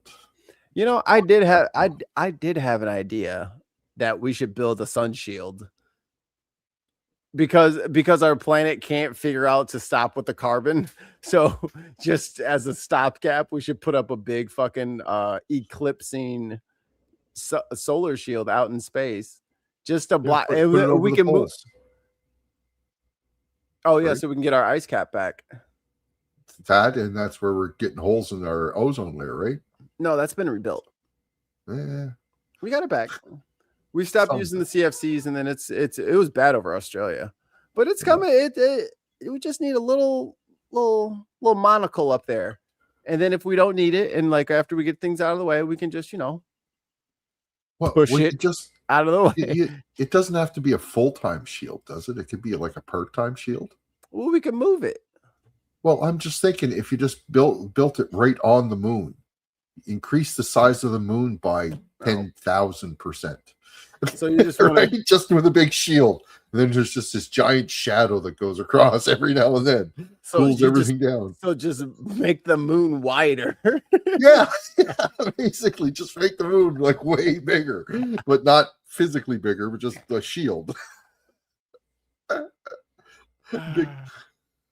But the moon moves so much. It does. That would mean that it would spread out where it's covering at all times. Just cool more areas. Yeah. So At True Value, homeowners are bracing for this next summer heat spell. I got it. We develop a ring system. Yeah. If we had rings like Saturn, you would be in the shade of those rings sometimes. So what we need is a bunch of comets, and we need to just smash them right above the Earth's surface so that the debris gets caught in a gravitational well. And then we need a ring system. I have a counter argument to that just occurred to me. If we do it that way, where we have the rings, so then when the sun is furthest away from you is when the rings would be in the way, right? So that would mean our winters would get much worse. Look, Ollie, do you want rings or not? Much for the summer. Well, they might be interesting to have, but I'm just saying, If the winters are colder, then the summer will have a harder time heating up. Maybe if half the planet is a lot colder during part of the year, then it could help that way. Get our permafrost back. We're just coming up with solutions, people. $2 super chat from Viper Scott. Thank you. Highlander 2 film-esque sun shield. They did. Yeah, see? Sun shield. Yeah. Easy. Sun shield. Ollie's got the sword back there. Just throw the sword in the air and it will be the sun shield. That's right. The days leading up to I'm kind of looking forward to the new Highlander movie just on that topic. Henry Cavill should play the role well. James Carville, no. People started coming in over the weekend a little bit because it was rainy, but on Sunday more so. And I expect we'll get more and more requests over the next couple of days, obviously with the weather. Just stay inside, y'all. If you can, just stay inside. Or go to the pool or the beach. You got to get in water. Or don't go to the woods or something weird. Oh, look at the king. Look at the king of New York over here. Look at him. Look at him. What a kid. Oh yeah, when he jumped in, yeah. The woods is not bad. The woods is cool in summer, dude. Like, not out shaded. here. It's shaded, dude. Oh, dude. I spent a summer camp on the Michigan dunes, and then I play in the woods out here in Illinois. Dude, the air don't move. I suppose. Like if you're out in the prairies and the meadows and shit like that, you got some wind going. Man, you get in them deep woods, the fucking mosquitoes waiting on you and shit, hiding behind the tree branches. Like, oh, a stick just bit me. It's like, oh no, that is a giant thing slurping my blood. I got to remember, I live on an island. I don't have deep woods. Oh yeah. It's just not big enough, right? So there's water on either side of me at all times. There's always a breeze here. So, ooh, $2 super chat from Viper Scott. Like we already have rings, all the space to breathe. I don't know if that counts. I wanted good rings, rings of goodness. Billy's back. Visible. Go to the woods. How am I going to bury these bodies? Tons. We talked about it. I sent you the chemicals you needed to solve your problem. Joins the New York City public pool celebrations by jumping into the Thomas Jefferson pool in East Harlem in a full suit. As a former lifeguard, I would highly suggest people not bring their street clothes into the pool. No. It messes with the chemistry of the water, and nobody wants to swim in that. Mamdani revived a New But how can you not? York tradition started by Mayor Michael Bloomberg in 2003. Oh, okay. So it's a thing.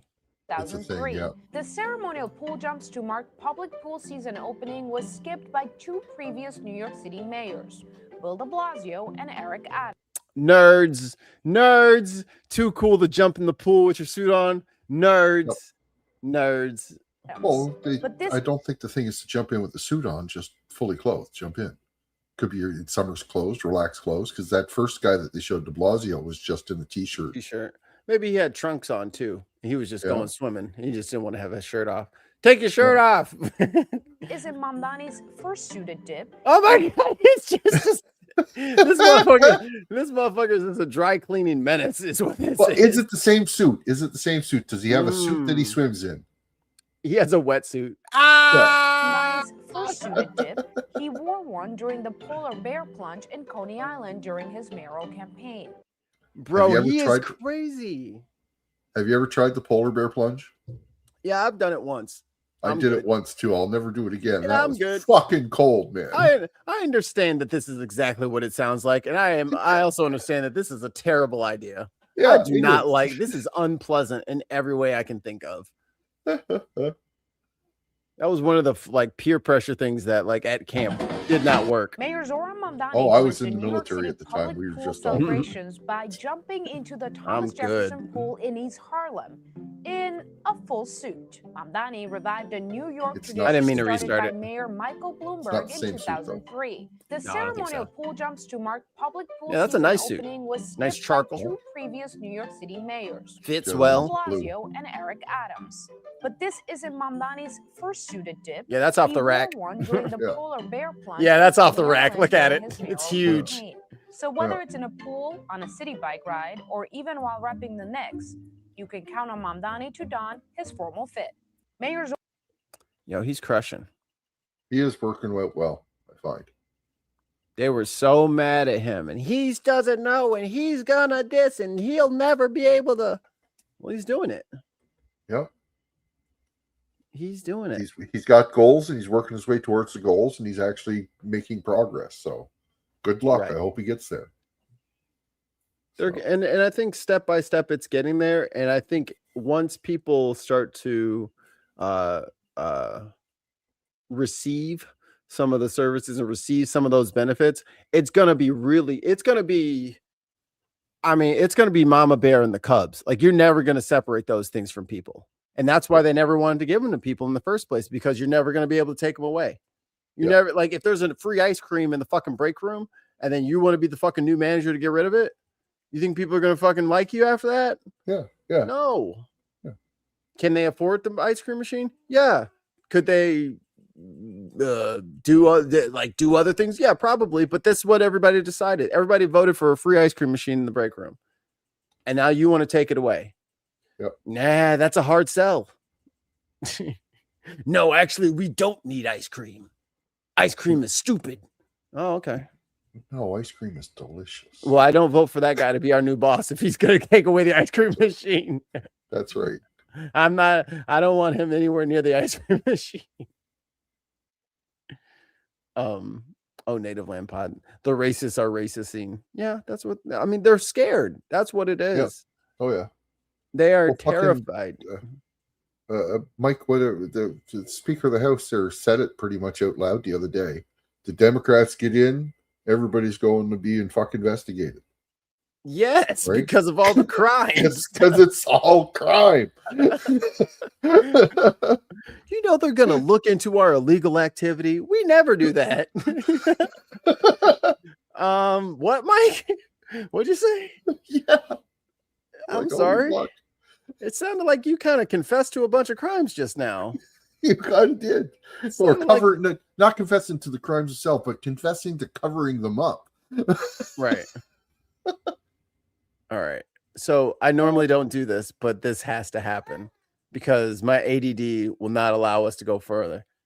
Ollie, okay. We got a high-speed chase. Okay. We got a motherfucking high-speed chase. It's shit talking time. Is this happening live right now? No, this is 6 years ago, so I feel good about it. Let's do this. Rarely will you see a city police department chase a city ambulance, but Friday night, Philadelphia police say Mark Giverowski made it happen. EMTs and Medic 49 first met him at the Roosevelt Inn off the boulevard while responding to a possible assault. While treating Giverowski, police say he jumped off the stretcher and into the unlocked and running ambulance. Oh my God. Really? He jumps off the stretcher. Don't leave the keys in the ambulance. First rule. They always do. Don't do that because this will happen most of the time, dude. They leave it running most of the time. They don't even shut it off. Now, me and you know both how much know stuff is in the back that's battery powered. Me and you both know enough about cars that they can have an accessory mode that doesn't put the car in drive. Yeah. You should have to have the key. Without the key fob. Yeah. Yeah, you can turn, like, if you need another key to turn on all, like, I know they have like is it even a generator or something that they have on there on board for all the extra... when the engine's running, it's enough of a generator to generate power for everything. But yeah, but just don't let it go in a drive. There's some sort of mechanism. There's something you could do. Police. I can have remote start from like half a mile away. You can do something so motherfuckers can't just hop in that bitch and leave. Say they shot him 3 times as he reversed and hit 2 officers in uniform. Oh God! For almost 90 minutes, Giverowski lead. Oh my! 90. He was shot 3 times and then drove around for 90 minutes. Hold on, I gotta find the footage. Hold on. Wow. Ambulance police chase. Now I have to see the whole thing. Come on, who's got a... What? This is different. This is in Texas. Yeah. Bro, is that the fucking code? If you need to run from the police, you just get in a fucking ambulance. It's got I guess it's got a decent engine. And how are you going to pit them? It's got lights and everything, so people get the fuck out of your way. Yeah, too. you can just direct traffic out of your way. It is kind of the cheat code. It is, yo, that's the meta. Here's another one from 4 months ago. Yeah. Naked man steals ambulance with patient inside. What? Dude, all right. They got me. We're doing a whole new show, Mike. Who watches the watchers? That's what the watchmen. They call us the binmen. We would be the watchmen. Our Wisconsin Rapids police. Holy, a naked man is taken. Yo, I just had a heart attack. Please, 911, come save me. We're on our way, sir. Get by the door if you can. All right, I'll wait and see. Woo!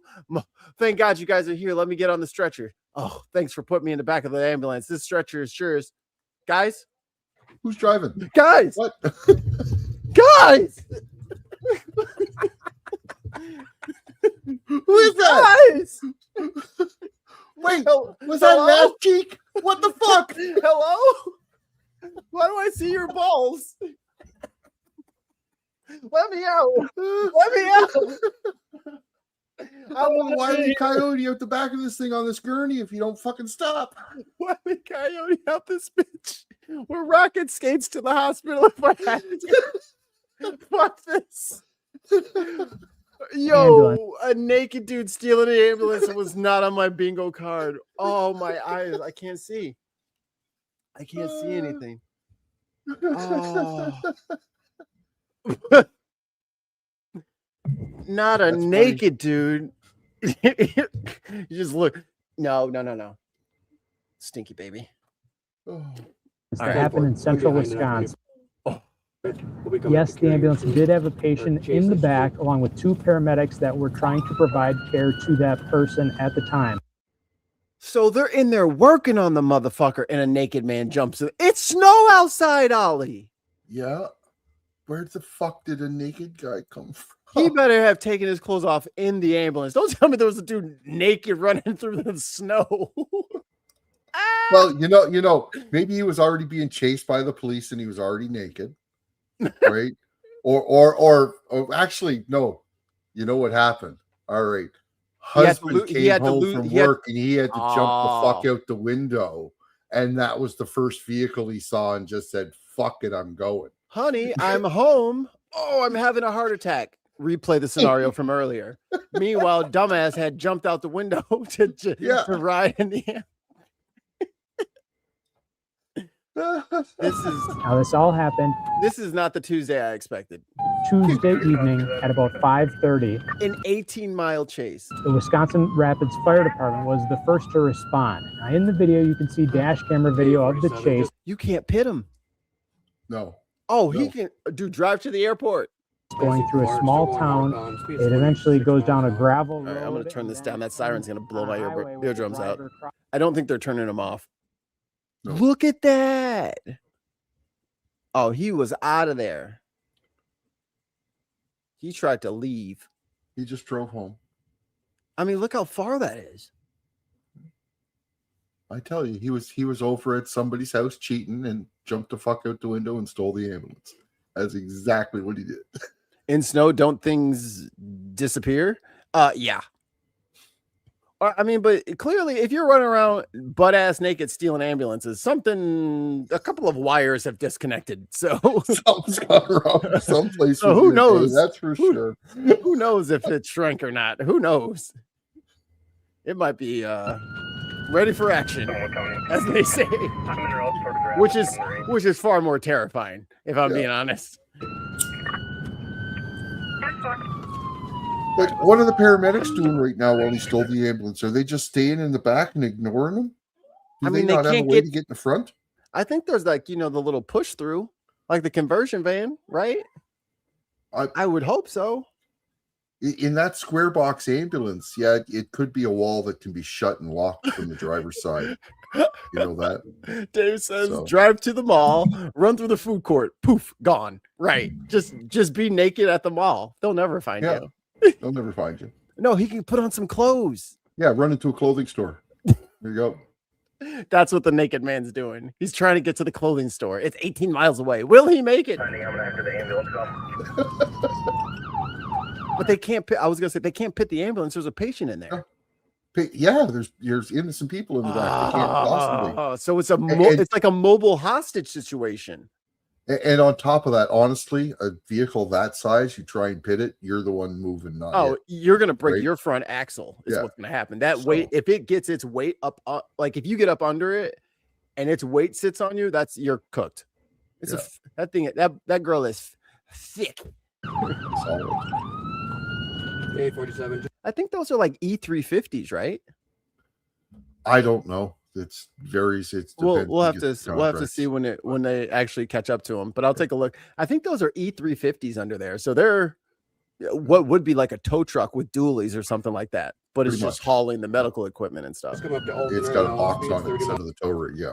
Mm-hmm. Miles an hour. Traffic light. Spikes are out. Ooh, spike strip. We need chase music. Honestly, he's going so. Turn this down. Go. He's not driving fast enough to lose it. You know what I'm saying? I mean, it's an ambulance. I don't think that they're like ripping fast. Yeah. I just think that like they got enough torque to like get the fuck through where. Uh-oh, what's going on? No. Psych. He stopped for the light, dude. He stopped for the light. If only he had paid attention in stealing an ambulance class, he'd know how to turn the lights on himself, and then all the lights in front, all the signals would change for him. Do you guys have that in Canada? I don't know. Okay, so that's a railroad crossing.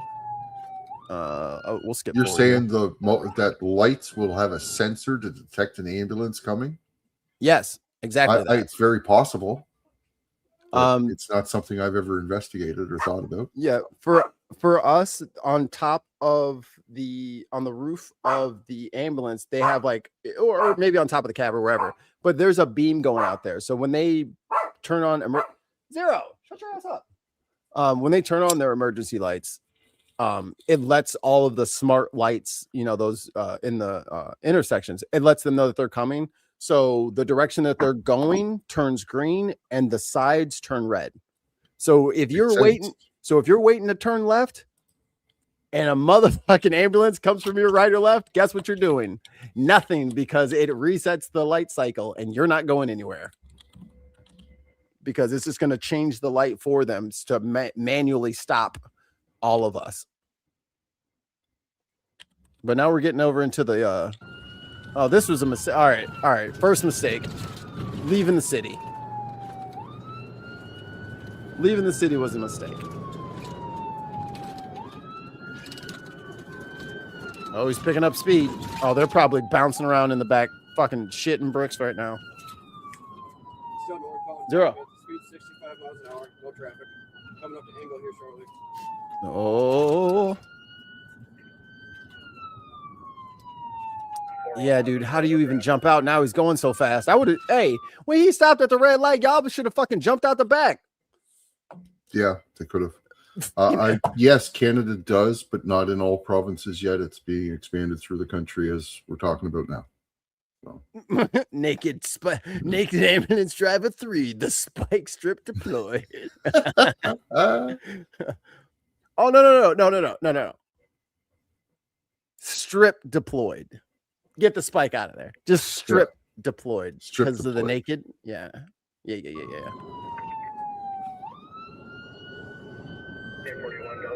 Stripping and deploying. 73 South Pine Menominee, speeds 29 miles an hour, no traffic. They all everybody pulling over like, wait, who's the emergency? Wait. Yeah, I don't know what I would do if I saw the cops chasing an ambulance. I guess I'd just pull over. I would just think that I would pull over for the ambulance if the ambulance lights were on for sure. Right. And then you'd see the cops going by behind them. You'd probably think, oh, it's cops escorting an ambulance. Right. But you would be wrong. Yo, I always thought that cars could be controlled like that. I saw a couple of things, a couple of Mythbuster myths, and I'm like, dude, all these electric cars are going to just drive your car away. people are gonna be able to hack your car and just drive it to their house. That didn't happen. Well, but it might. That may be one advantage to like AI-driven cars. Is okay, we're chasing them. We just send the code, and the car slows down and stops. But you got that now. You got that with LoJack now. You can turn off somebody. Yeah, with a lot of them, you do have that now. Yeah, you can just especially for cop cars and stuff like that, they can just turn it off. Yeah. Steal it if you want to. It'll just be on the side of the road or in the middle of the street. They'll just be like, oh, where do you think you're going? Oop. Stop. Well, it should have that in that ambulance. Yeah. Then ambulances, as it would happen, are not actually regulated all the time. A lot of times it's private companies. Yeah. So you get some of these nice like box trucks, and then some of them are just straight up vans. Well, all the ambulance here are private companies, right? They have contracts with the local like hospitals. Yeah. So, but you end up getting like if you have to call an ambulance here, you end up getting a bill in the mail, right? Which is strange for you guys. Yeah. I had to use an ambulance one time. I wiped out on a motorcycle. Ambulance came for me, took me to a hospital. I woke up in the back of the ambulance. But let me out. When was this? I want to say it was around 91 or 92. Damn. And yeah, they sent me a bill. I want to say it was for like $97 or something like that. So. It's even worse than that, Tons. They told him to put both of his hands out the window, and then he honked the horn.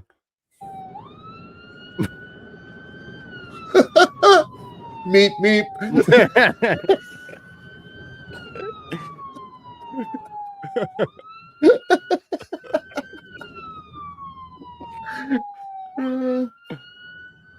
Man, this is boring. All right.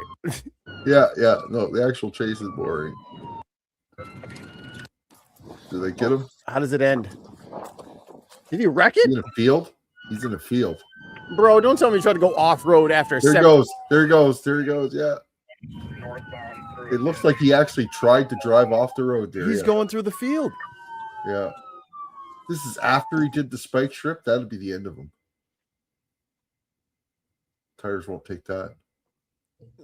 Well, you're too heavy. This is them. You got out in that field and got stuck. Yeah, you're just gonna dig in. I mean, you need that tire to hold you up. Your fucking rim going into fucking soil. Yeah, you're just gonna dig in like it's sand. Yeah, right now he's in the back of the thing telling one of the paramedics, "Get your clothes off. I want your clothes." Take off that fucking. Give me that stethoscope. What do you mean, officer? It wasn't me. Plot twist, Ollie. They fucking kick open the door. All of them are naked.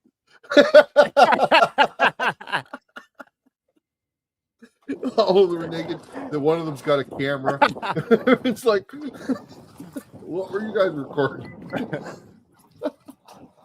Seems our role play has gone a bit far afield. We're all a little high. Night Viper. Oh, Max is live. Okay. Let's get my redirect self together.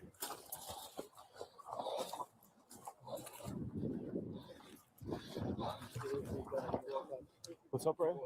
You made it a fair piece out into that field. Further than I would have guessed. I'll give him that.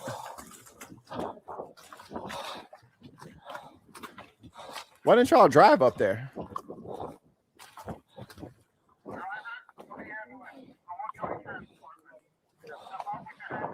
He better have a weapon, because if you don't have a weapon, I'm gonna be like, why the hell are y'all still in there? Like, come on with your hands up. You got the cops right where you want them. Come on now.